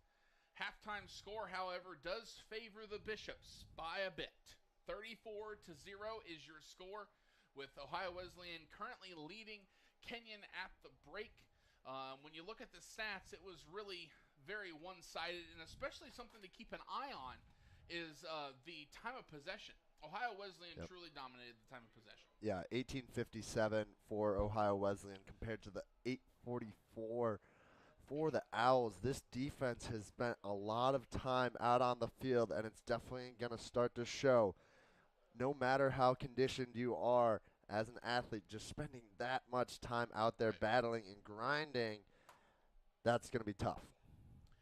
Well, this is really, a lot of teams, especially college football, you have you play by the half, right? So they're a second half team, right? Yeah. So right now, if your coaching ain't good, you really want things to really change course here in the second half. You want the second half team of Kenyon to really show up here once the second half begins. Yeah, OU had them in the first half, but now a new day, a new half for the Owls. They will get the ball to start it off. Right. And let's see if they can make something happen, make some magic. And it would be one thing if they were just, if there was, Kenyon just didn't have the talent. No. They have the talent. Yes. They have the team. They have the offense. We've seen it happen. And now it's just putting it all together and moving on from the turnovers and do what you can. And it's a kickoff into the hands of Kim. Zach Kim on the return. He's up, going to spin toward the 30. He will go down right at the 30-yard line. Nice return from Zach Kim, about a 15-yard return. And it is 1st and 10 for the Owls at the 30-yard line. Yeah, Kim did a good job in the first half, able to haul in 2 balls for 42 yards. Kim and Murray lead the NCAC right now in receiving. Very good threats alongside Andrew Schnarry, who's been an all-NCAC pick. Going to need to start to light things up here in the second half. Takes the snap. O'Leary in the shotgun down the middle of the field, and he's going to find Schnarry. Schnarry in between the hashes. And Schnarry, after the tackle, gets a few more yards. He's still trying to go. And if he wouldn't have been called down, he actually got out of the pile, and he would have still been going. Gotta love that. Going to the slant route to his trusty receiver, 1-2. Nice there to get the half going from Schnarry. 1st and 10 from the 46-yard line of Kenyon. O'Leary takes the snap in the shotgun. Play action. Near side for Murray. Murray comes back for it. He'll step out around the 31-yard line, and just like that, the chemistry is cooking for the Kenyon offense. And that's Finn Murray. That is the NCAC leader in receiving through these first 3 weeks. Right. Finn Murray coming out, making a big play, and getting this offense ignited. Ball on the 31-yard line of Ohio Wesleyan. 1st and 10. O'Leary in the shotgun, prevents it to his right, takes the snap. He's going to keep it himself. Finds Schnarry on the near side. Schnarry goes out of bounds at the 25-yard line. Tackled by Thornton, as well as number 8 in Seth Anderson. And that's a gain of about 6. Really brings up 2nd and 4. Really good job there by O'Leary, able to take the pressure and still deliver a good strike to the outside and finding Schnarry. Play action. Going for the end zone, trying to find Kim. It looks like Kim, there was a bit of a miscommunication. He thought he was hooking back in, but then he took off, and it was just a little too far in front of him. Yeah, nice shot there from O'Leary on the outside, trying to make something happen. A big 3rd down here for the Owls, trying to keep this drive going. Very good start, but going to need to get this 3rd down conversion. 3rd and 3. Ball on the 24-yard line of Ohio Wesleyan. O'Leary in the shotgun, prevents it to his right, takes the snap. He's going to hand it off to Provenza. Can Provenza get the 1st down? I think he did. He followed the line, and he just let them take him forward. See where they're going to spot him, and they are going to spot him for the 1st down at the 1st down marker. It'll be 1st and 10 from now the 21-yard line. Yeah, moving those chains. A good run from Provenza, able to break through for the 1st down. Keep an eye on Kim at the top of your screen, folks. O'Leary is in the shotgun, getting the call from Coach Good in the offense.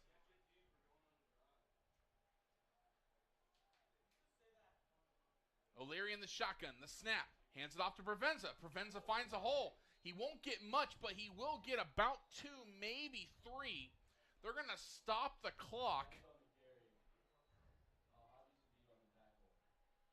They'll stop it at 12:48 there, and now they'll start it back up. Not entirely sure about that. Yeah, not quite sure what the call was there between the officials.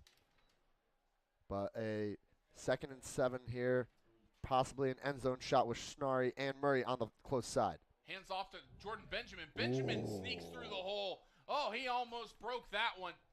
Good tackle there to make the stop was Alaji Sidibe. And now working up-tempo right again. Benjamin gets the ball once again, but he is stopped. A flag on the play. He will lose about a yard. Yeah, interesting going up-tempo on that 3rd down. Face mask on the defense, and that will give a first down to the Owls. Yeah, good job. Able to use that up-tempo, force Owu to be out of comfort, and trying to take Benjamin down, forcing a face mask. 12-12 to go, 3rd quarter. It's still Ohio Wesleyan 34, Kenyon 0, but the Owls are driving. 1st and goal from the 8. O'Leary takes the snap, rolls near side. He's going to the corner of the end zone, tries to get it to Finn Murray, goes in and out of the hands. That was good coverage by Ian Riddle of Ohio Wesleyan. Murray still almost made it happen, brings up 2nd and goal. Yeah, credit to Riddle, a really good contested catch, aerial threat in Murray, able to make it so he wasn't able to get the body position on that lofted toss from O'Leary. 12:01 to go, 3rd quarter. The snap, going to the end zone, and it is going to be a pick. It looks flag on the play. Yeah. It looks like it was a bit of miscommunication between Schnarry and O'Leary, but there is a flag. Yeah, it looks like there was a tug, and that probably should stay for the Owls, bringing them close to the goal line. Yeah, it looks like that's the way it's going to be, and it will be holding on the defense. So it will be half the distance to the goal and an automatic first down for the Owls. And that should take them up to the 4, which it will. Yeah. 1st and goal from the 4. O'Leary gets the call from offensive coordinator Headley.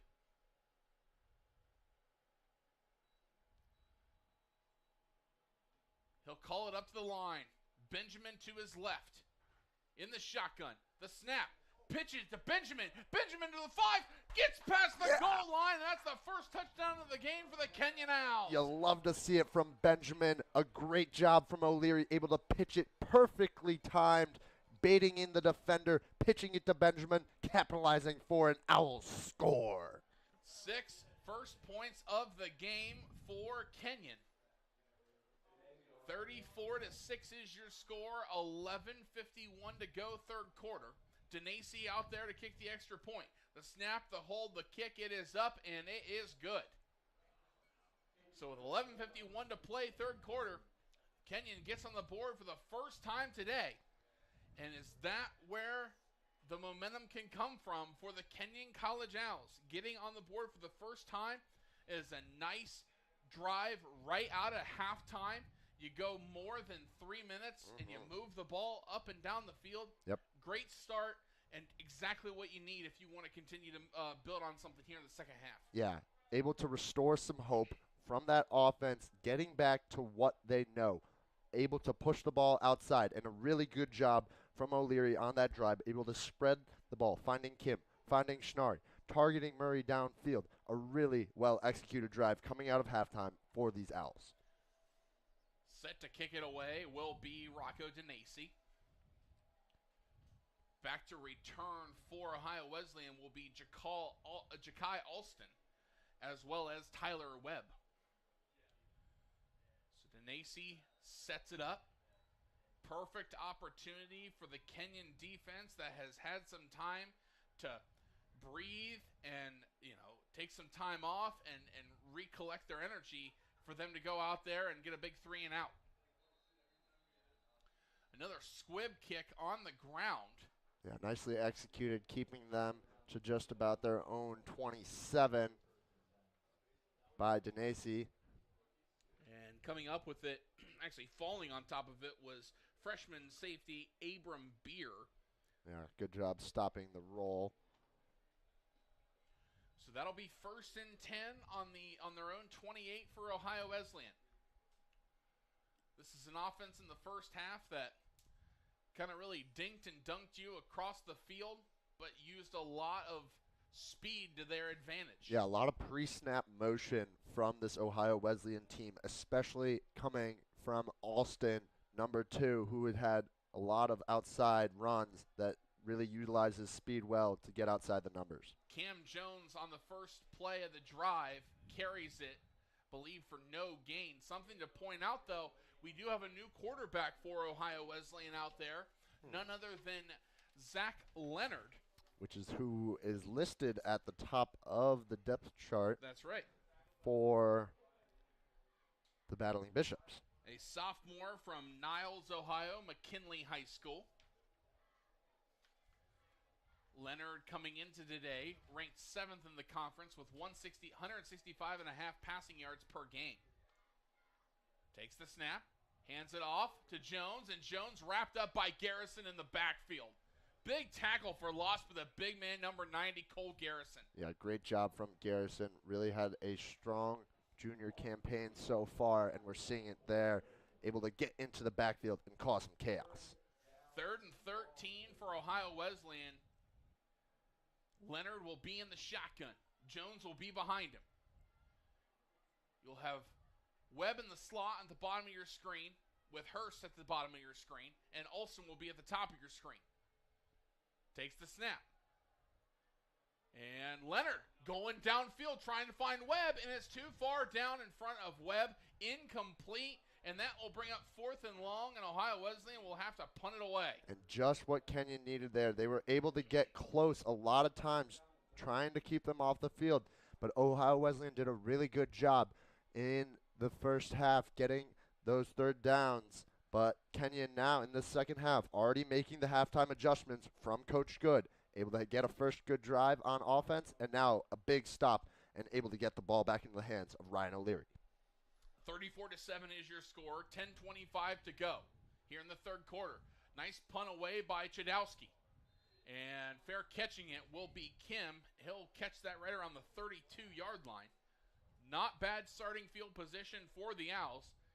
And just like you mentioned, Teddy, now it's time for Ryan O'Leary to go out there and do exactly what he did on the last drive. Yeah, really good drive from O'Leary, able to spread it around, find his receivers, and a good job from that offensive line, giving him the time he needs to be able to distribute the ball to his receiving threats. 1st and 10. It's going to be a screen pass out near side. Provenza has room to the 35 to the 40, and he'll be tackled down by Thornton at the 45-yard line. A gain of 13 from Provenza. Great play, great look, nice pitch and catch from O'Leary to Provenza. 1st and 10, and the Owls have a little bit of a momentum on their side. Yeah, offensive coordinator Cody Headley must be loving to see on the field what they've put out there. O'Leary keeps it himself, but he goes down trying to move the ball, and he got knocked down. There to make the play, it looked like number 48, Sidibe. And it looks like they kind of aimed for the crown of O'Leary's helmet. Coach Good discussing on the near sideline with the line judge, not happy that his quarterback being put in danger on that tackle. 2nd and 12. Ball on the 43. O'Leary takes the snap, hands it off to Provenza, and Provenza wrapped up in the backfield. That is Yonko once again. And a big 3rd down for the Owls, trying to keep this momentum going. after a good first down to start off this drive. They want to be able to give this defense a rest as Benjamin comes in, provides some more pass protection as they will likely need to air it out with the 14 yards to go.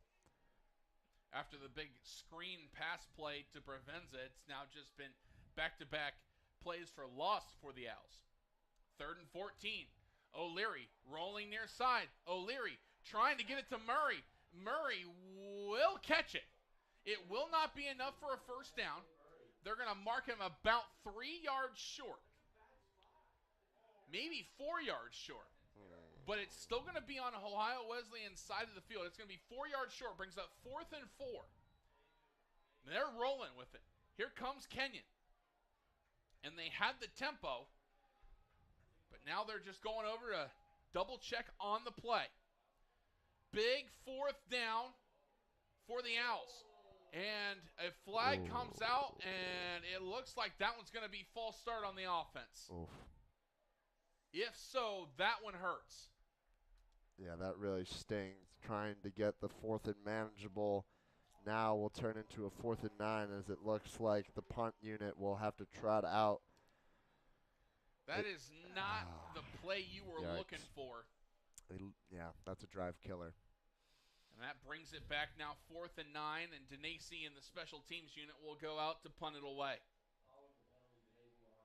Now you just have to hope that your defense can once again hold Ohio Wesleyan on their next drive just like they did the last. There to return is Thornton. Thornton at the 25. There's going to be a block in the back for Ohio Wesleyan, so it looks like that ball is going to come back. Yeah, that'll back them up deeper into their own territory.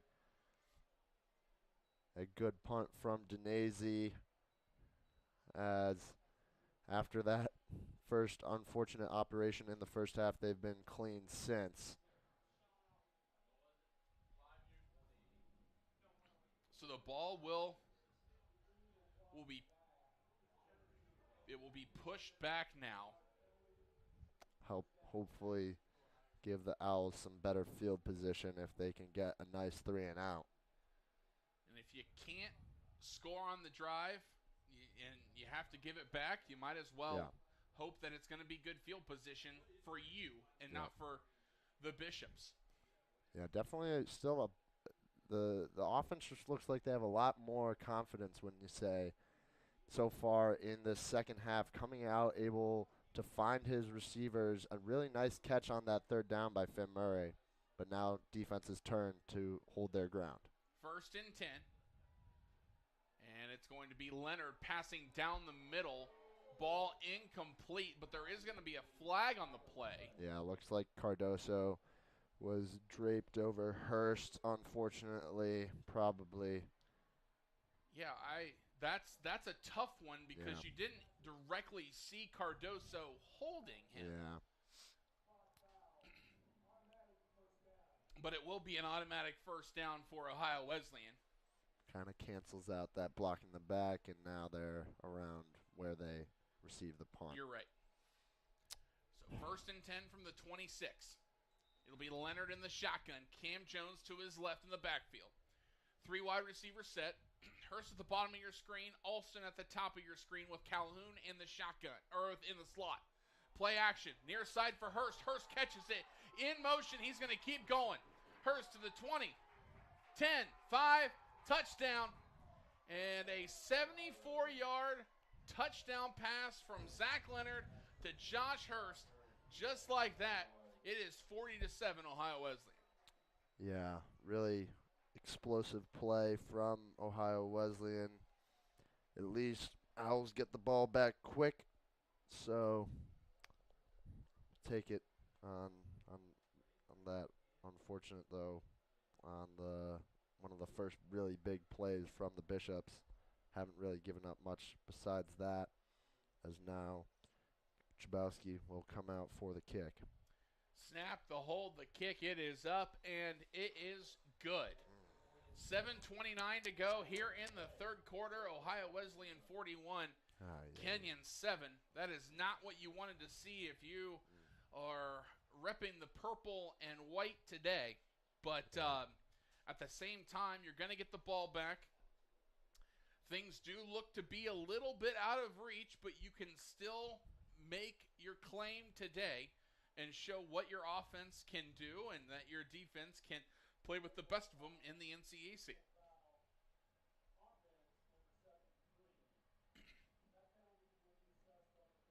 So there is going to be a penalty on the extra point on Ohio Wesleyan. It's going to be assessed on the kickoff. Yeah.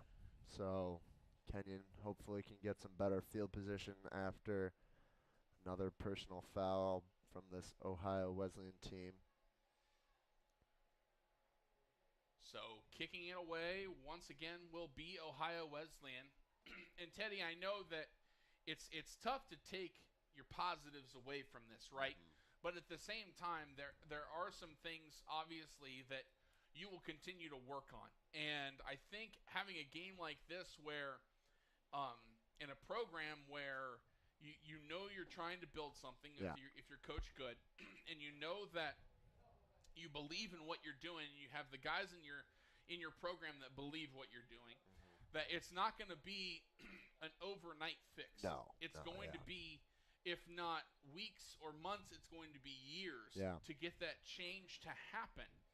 And I think we're like we said before, we're starting to see some of that. We're seeing, we saw a really good play against Bluffton. We saw them almost knock off Kalamazoo. Last week they hung tough with Wittenberg for the most part. And so they're showing those moments, but with those, you're going to have those moments where it's going to be hard, and it's going to be tough to get through. But they're all learning moments for this program as they continue to change that culture and move forward. On the return for Kenyon, a great return by number 18, Dylan Carlquist. And Carlquist returns it out past the 40-yard line. Looks like we're going to be spotted right around the 41.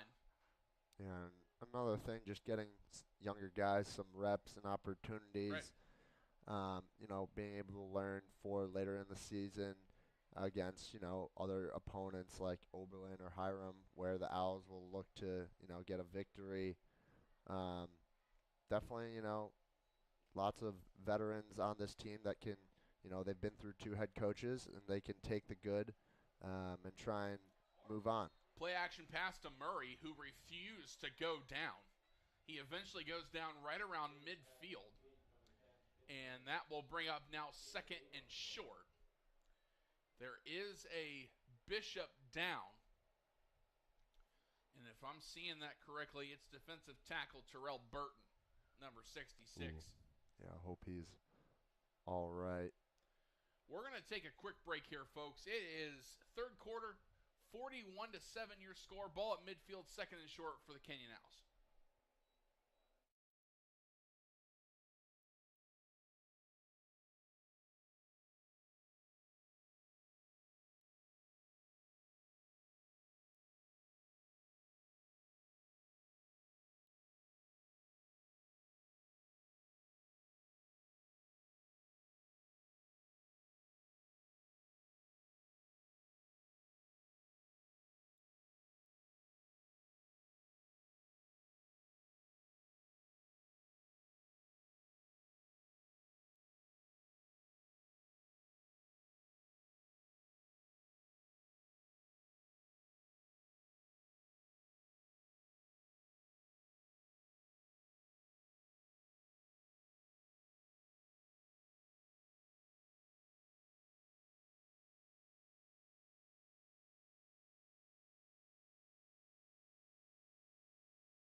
And so Terrell Burton taken off the field. We hope that he's going to be okay. Off 2nd and 2, it's going to be a handoff to Thompson.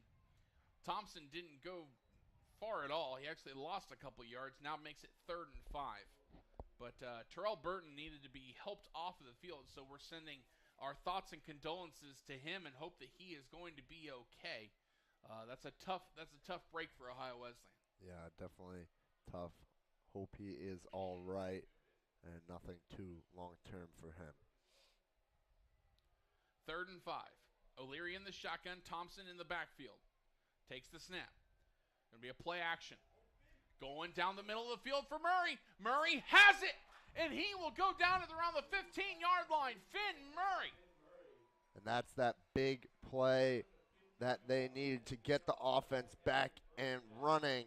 A really nice ball down the middle, able to lead him on from O'Leary.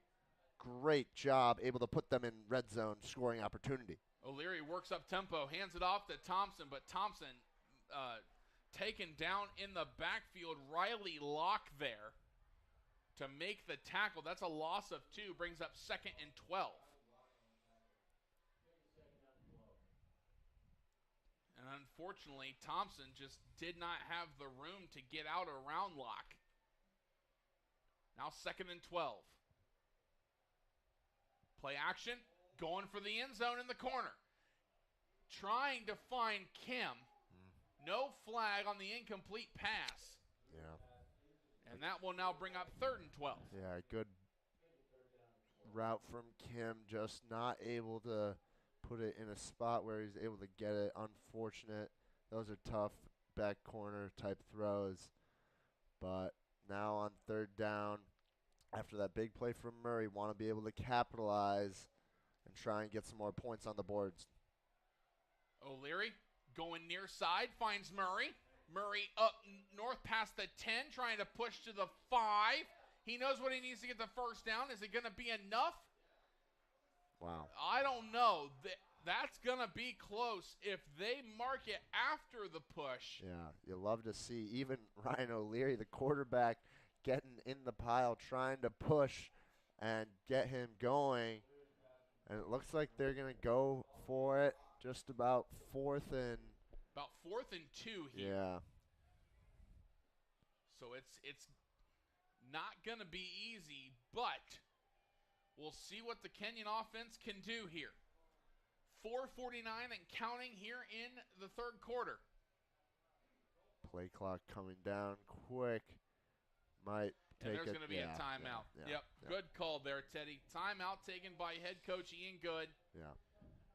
And you're going to take one right then and there. Yeah, big opportunity here to get the score. Want to make sure that you can go to your best play, pull something out that you're really confident in, that O'Leary's on the same page with his receivers, get the right blocking package in to get him the right time as they try and find some positives here in the 2nd half. But definitely a big improvement so far from the Owls.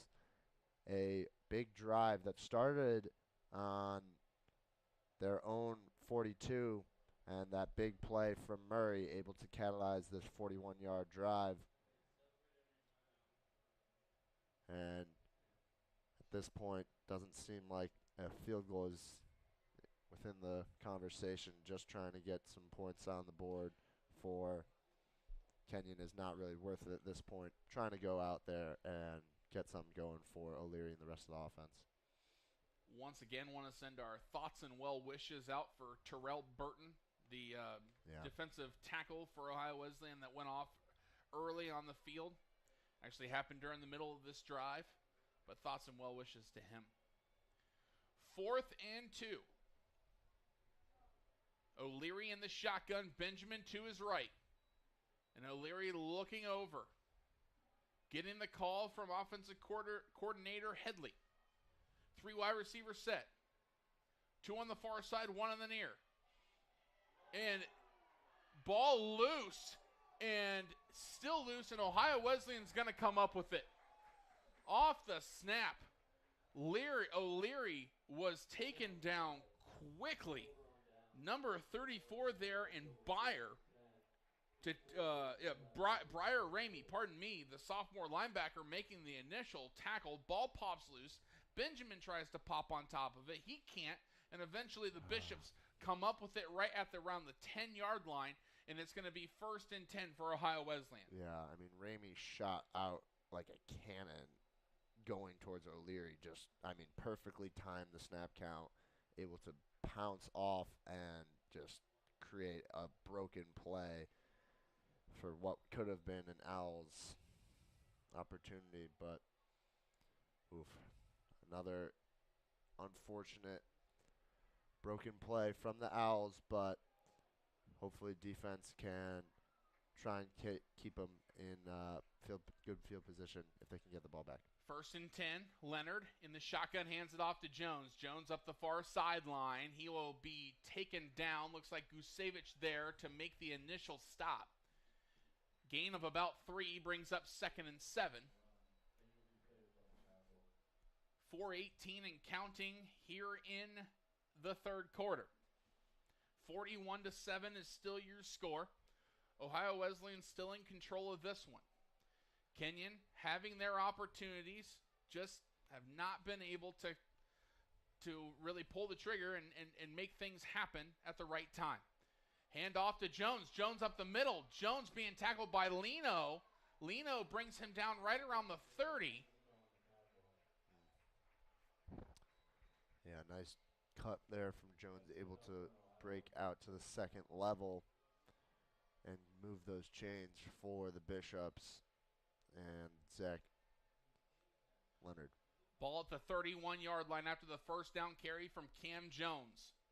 Quite a tandem they have with Cam Jones as well as Jackson Gifford and really Devon Haley too. We saw a little bit of him at the end of the first half. Yeah, they've done a really good job running today, able to put up 162 yards, a bunch of different guys able to get involved, even the wide receivers taking sweeps. And that's going to be a handoff. We've got a new running back out there for the Bishops. That is going to be freshman Ethan Young, a freshman out of Richwood, Ohio, North Union High School. Yeah, games like these for the Bishops, trying to get in some younger guys, gets them some game experience. Brings up now 2nd and 4. And if you're Coach Tom Watts and the Bishops, you're trying to just milk as much clock as you possibly can. Yeah, just run the ball, try and get this down to the end of the third quarter. Leonard hands it off once again to Ethan Young, and he will go down. Maybe a loss of 1. Yeah. Looks like he didn't bend the right way as he went down, so we hope he's okay. Yeah, that looked like he got caught mid-tackle trying to make a cut. Oof. I know I get a cramp standing up half the time, so I can only imagine.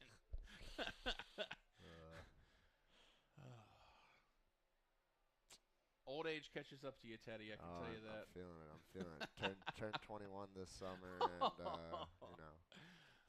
bones are starting to creak. Wake up tired. Got to go to bed early. It just gets better, my friend. Leonard takes the snap out of the shotgun, throwing down the middle of the field. His target was Walker James, but it goes over his head, incomplete.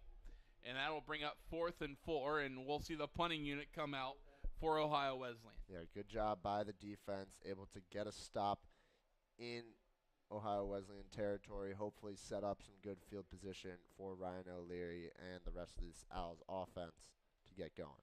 Back to return for Kenyon is sophomore Zach Kim. Chudowski set to punt it away.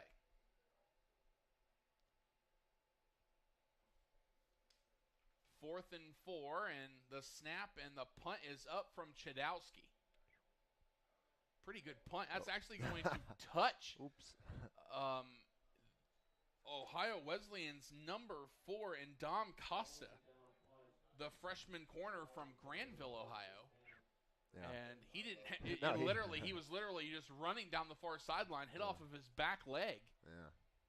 But luckily, there was a heads-up player there for Ohio Wesleyan. So that'll be 1st and 10 for Kenyon. Ball will be marked on their 36-yard line. 1:30 and counting to go here in the third quarter. O'Leary in the shotgun. 41-7 is your score.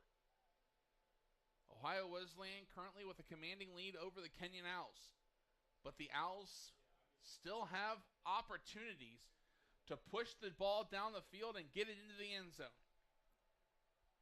5 wide, receiver set for O'Leary. Takes the snap, finds Schnarry. Schnarry passing forward, right on the right hash mark to Schnarry. He will go down right around the 39-yard line. They're going to mark him at the 38. Yeah, nice little dink and dunk there from O'Leary. Just get this drive going. Hopefully open up the rest of this passing game. Try and go deep here. Gain of 2. 2nd and 8. Back near side for Schnarry. Schnarry being tackled by Ian Riddle. Schnarry will roll out of bounds right around the 41-yard line. It'll be a gain of 3. And let's see, it's going to mark it at the 42, and that's going to be 3rd and 4 now. O'Leary in the shotgun. Once again, going empty set in the backfield. 5 wide. Takes the snap. O'Leary rolling near side. O'Leary going to use his legs, and he's going to slide down at around the 46-yard line. He may have slid a little too early, Teddy. Mm-hmm. But no, they're going to mark him at the 46-yard line. Yeah. Nice spot, and that should be enough for a first down, and it will be. Yeah. Yeah, good job from O'Leary, able to feel the pocket collapsing, escape, get the first down, and move those chains. Under 20 seconds to go, third quarter. Still 41-7, Ohio Wesleyan on top of Kenyon. 1st and 10 from the 26 for Kenyon. Play action. Rolling near side is O'Leary. O'Leary going to throw it up near sideline, trying to find Kim. There will be a flag thrown. Kim and Riddle kind of battling with each other. They both kind of got intertwined, but it looks like the official is going to call pass interference on Riddle. Seems like some mockery going on between Schnarry and some of the OWU secondary. Game getting a little chippy here. It's been one of those games where it's been a long game, and it's been one of those where if, you've been going back and forth a lot. Yeah, and conference opponents know each other well. Exactly. So it will be defensive pass interference against Riddle and Ohio Wesleyan. So that'll set up 1st and 10 for Kenyon from the Ohio Wesleyan 39. O'Leary will be in the shotgun. Benjamin to his right. He'll go in motion. O'Leary drops back. O'Leary looking for Kim. It will go off the left shoulder of Kim. That will take us to the end of the third quarter. And after 3 quarters of play, the score is Ohio Wesleyan 41, Kenyon 7. Kenyon driving right now, Teddy, and they have opportunities in front of them. It's just, are they going to be able to make them work once we come back for the fourth quarter? Yeah, no, they definitely changed the tune here in the third quarter, able to get 7 points on the board from that first touchdown, and definitely a big passing display from O'Leary here, and trying to air it out more, been able to spread it from everybody from Murray to Kim to Schnarry, his 3 top guys. And going into this fourth quarter, just definitely want to see the offense keep moving, not make some of those mistakes, no false starts, and just have a clean operation. Try and get some more points on the board, even if you're not able to come away with the W. You're 100% correct. So we're going to switch sides of the field, folks. Kenyon will once again have the ball on the 39-yard line for 2nd and 10 on Ohio Wesleyan's side of the field. And even if you don't get out of here today with the win, if you're Kenyon, Teddy, you can at least get out of here knowing that we won this quarter. Yeah. We were able to play our best ball this quarter. Now, how do we take that quarter and turn that into 4 quarters? Yeah, next weekend they go away to Oberlin, which they were able to come up with a victory last year on homecoming. So moving into this fourth quarter, you want to get positives. You want to be able to get the guys involved and find what is working to have an identity for this offense, which has really been the passing, and keep that moving forward to a very winnable game like Oberlin. So ball once again. Now it's going to be on the 24. Benjamin on the move, far sideline. So actually they're going to have it at the 24. Pardon me, folks. But Benjamin with a great run over on the far sideline. And that will be enough for a first down. That's going to take it inside the 10. That's going to be first and goal from around the 8. O'Leary in the shotgun. Benjamin in the backfield. It's Schnarry in motion. O'Leary's going to keep it himself. Runs in between the hashes. Does he get across the goal line? And like he does not. Just short. But I like the athleticism from O'Leary, able to wind his way all the way down to the 1 for the Owls. And O'Leary, what a great play there. Set it up for Schnarry, but take it himself in between the hashes. Second and goal from the 1.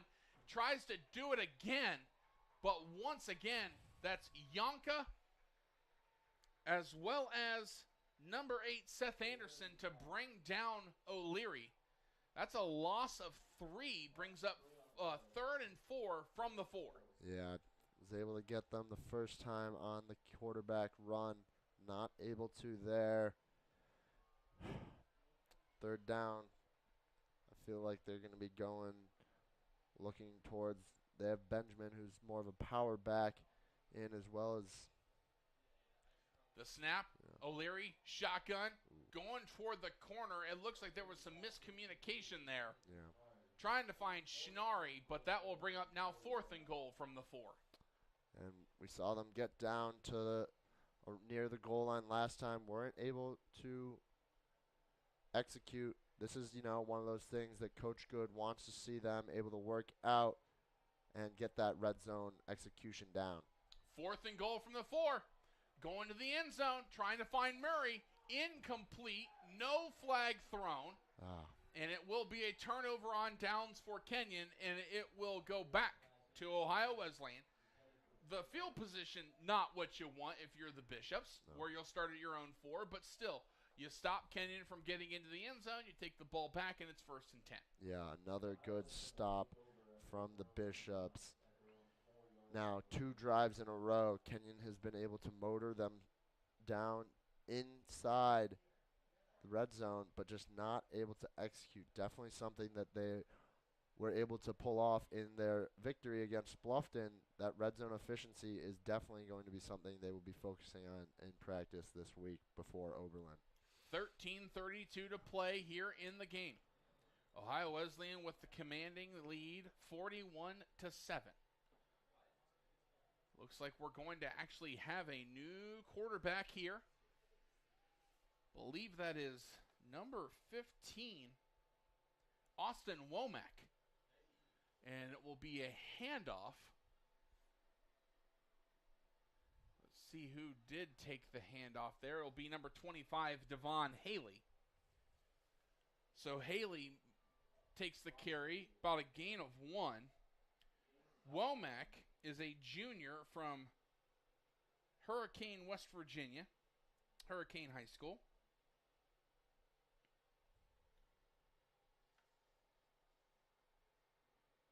Second and 10.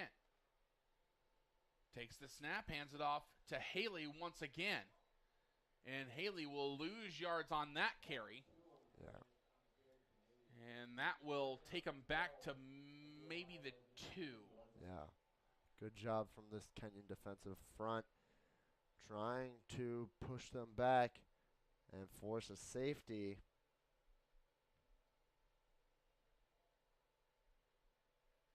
Looks like Haley's going to come off, and we're going to have another running back in.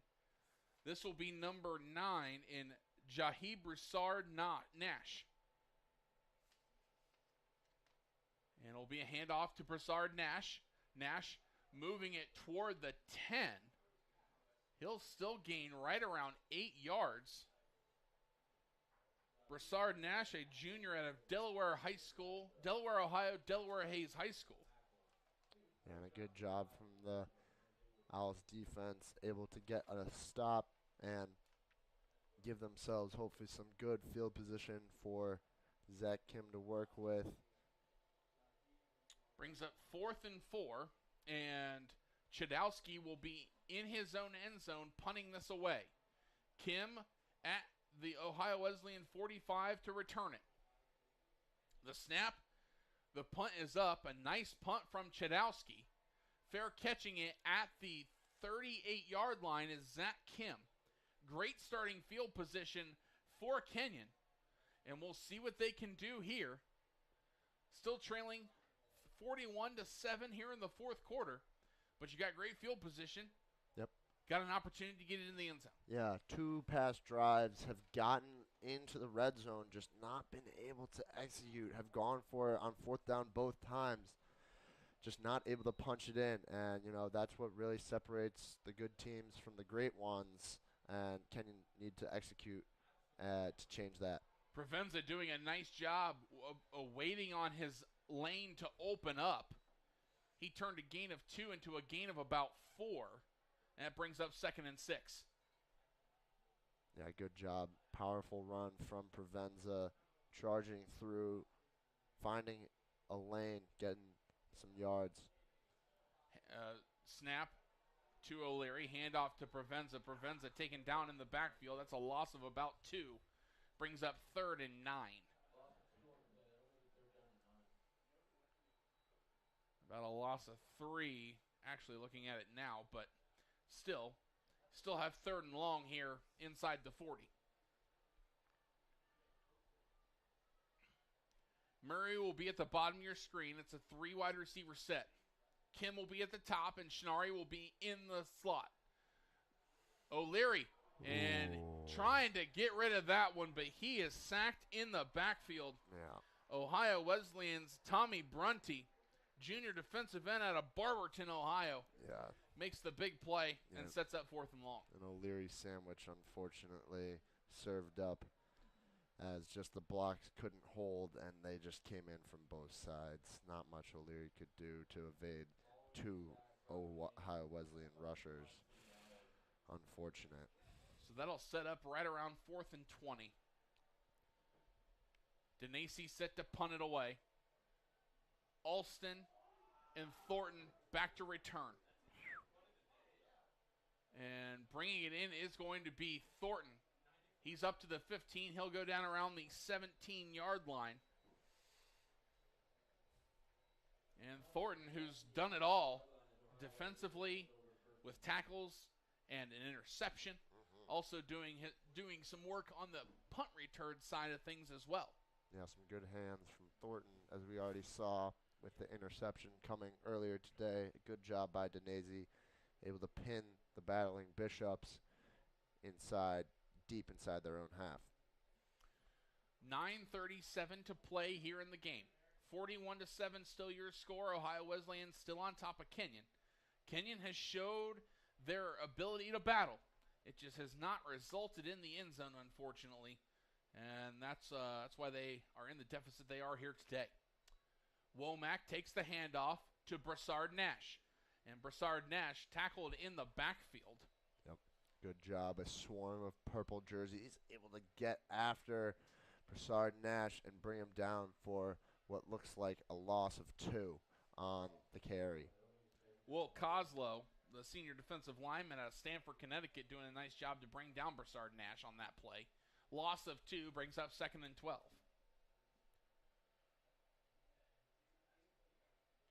Womack will remain in the shotgun. It's going to be a 3-receiver set, 2 on the bottom of your screen, 1 on the top.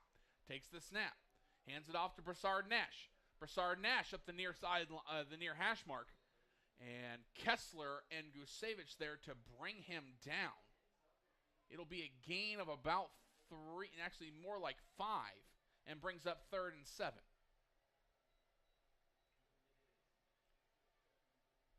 Coach Tom Watts and the Ohio Wesleyan Battling Bishops doing a good job of currently working on this clock and taking it down play by play. Yeah, they've really established a very good run game today, tacking up 177 yards on the ground, leading the way. Quarterback from the first half, Booza, able to carry the team with 60 yards. Play action. Womack down the middle of the field. It will be a first down catch. Bringing that one in for the Bishops is number 18 and Brian Benavente, junior out of San Diego, California. And that's a first down for Ohio Wesleyan. Ball on the 30-yard line of Ohio Wesleyan. Womack getting the call from head coach Tom Watts. Broussard Nash will remain in the backfield as the running back. Benavente will be in the slot. Womack takes the snap, hands it off to Broussard Nash, follows the far hash mark, out past the 30, and he'll go down right around the 33-yard line. Brings up now 2nd and 7.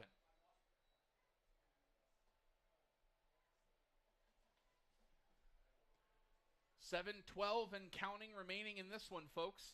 Thank you so much for joining us here for today's game. Kurt Ashcraft alongside Teddy Kamen here on homecoming here at Kenyon College today.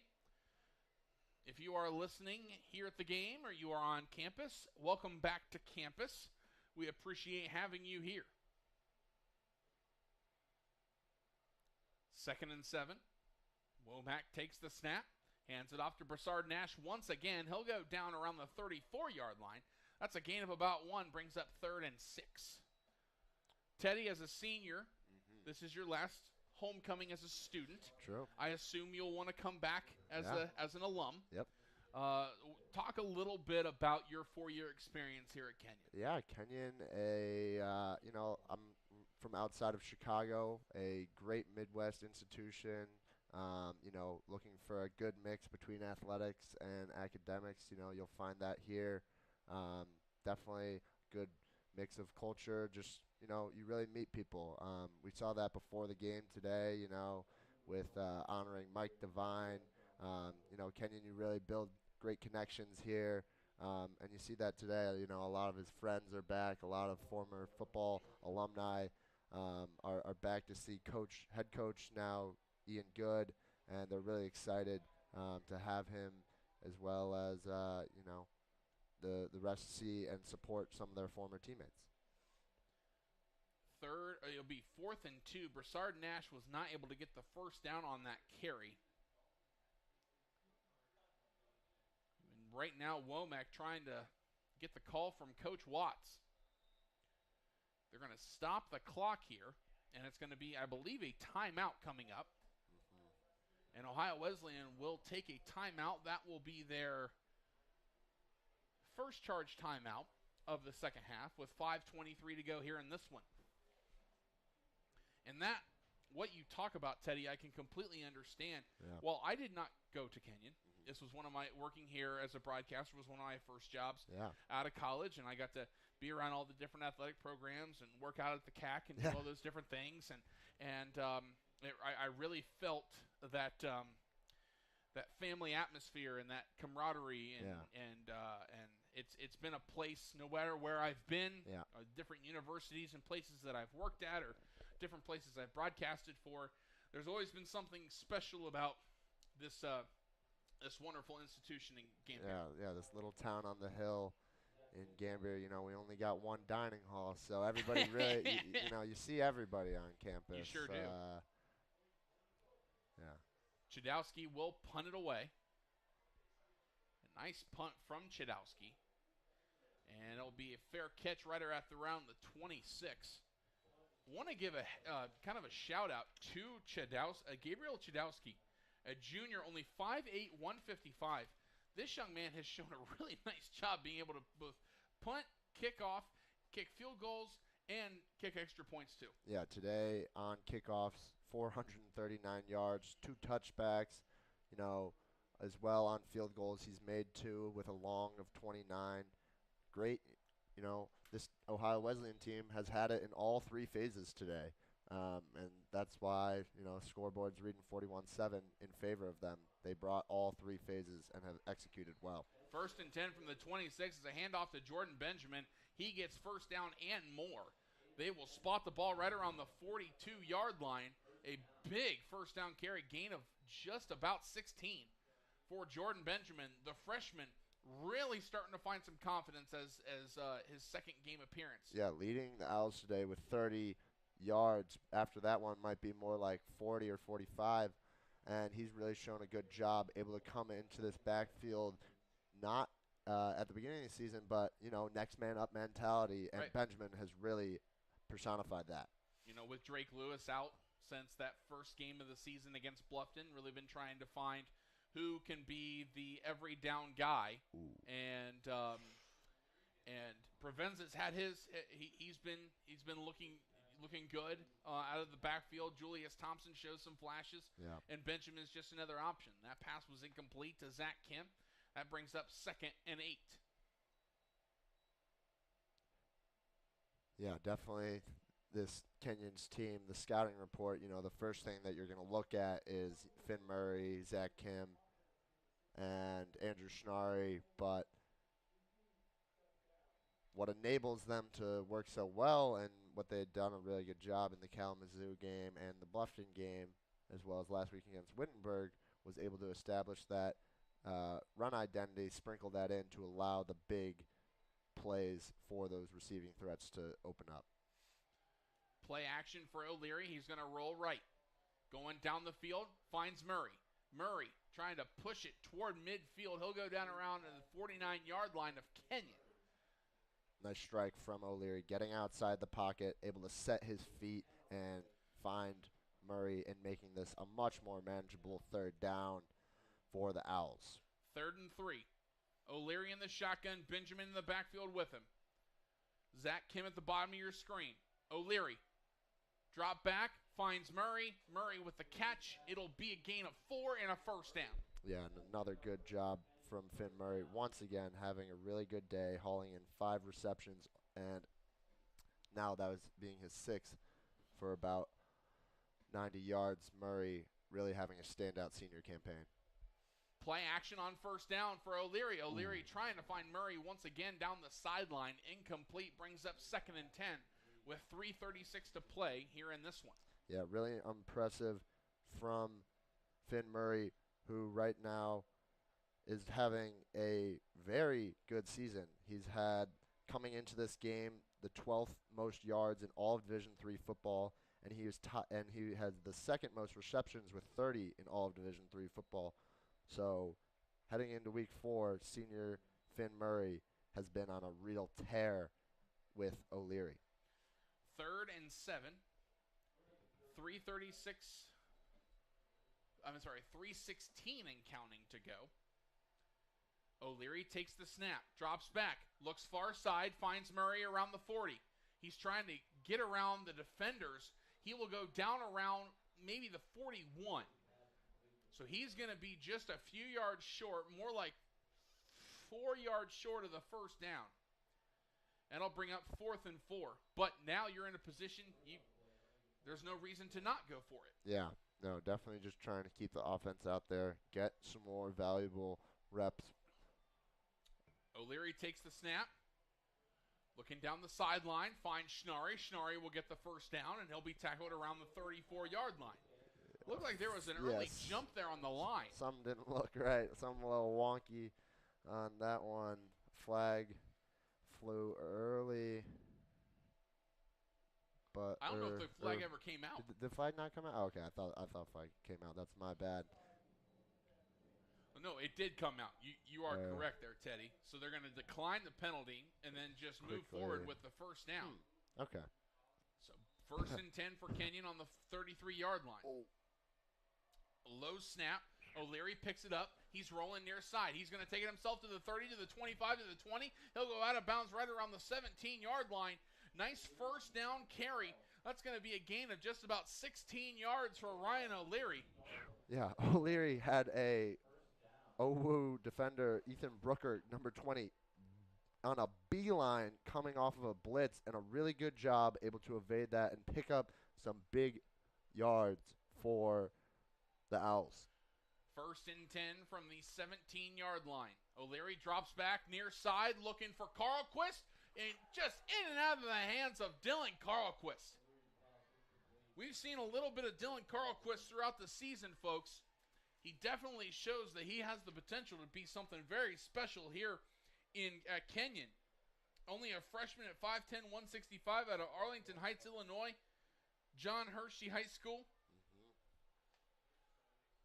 Hershey's a good Illinois program. So that'll now set up 2nd and 10 from the 17-yard line.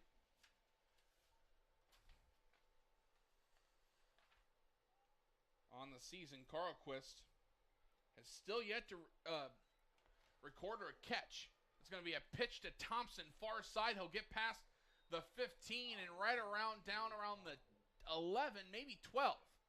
Yeah, even in a 41-7 game, every time Thompson touches the ball, I smile. I mean, giving this kid some running room. He is quick, and boy, he must have been so good at freeze tag on the playground back in the day. I mean, this kid is just, whew. Man. O'Leary, the snap, drops back, and he is going to be taken down in the backfield, sacked by number 25, Gavin Kriska, senior out of Barberton, Ohio. Gavin Kriska makes that 4th and long at the 20-yard line. But Kenyon going to continue to keep going for it, and you can't blame him. 4th and 12 from the 20. O'Leary with the clock ticking under a minute to play. He will be in the shotgun. Thompson to his left, takes the snap, play action. Near side, looking for Kim. Kim's got it into the end zone, touchdown. Are you kidding me, Zach Kim? A great control of the body, able to turn his feet at the last second and haul that in for an Owls touchdown. A nice exclamation on what has been a tough day for the Owls offense, but a great catch from Zach Kim. What a great snag by Zach Kim, making that look super easy. Yeah, just the turn of the hips, able to get in, and wow, really impressive from Kim. Denacey in to kick the extra point. The snap, the hold, the kick, it is up, and it is good. So on 4th and 12, they went for it, and why not? And Zach Kim turned it into a 20-yard touchdown catch. His 2nd touchdown catch of the season. And he just continues to add those yards to his impressive sophomore campaign. Yeah, Zach Kim, we saw him show some flashes last year, especially in the special teams unit. But this year, I mean, he's not messing around. Right now, Kim, 2nd coming into this week in yards in the NCAC, and he has done a really good job gaining that trust from senior quarterback Ryan O'Leary, doing that as a sophomore. Very impressive.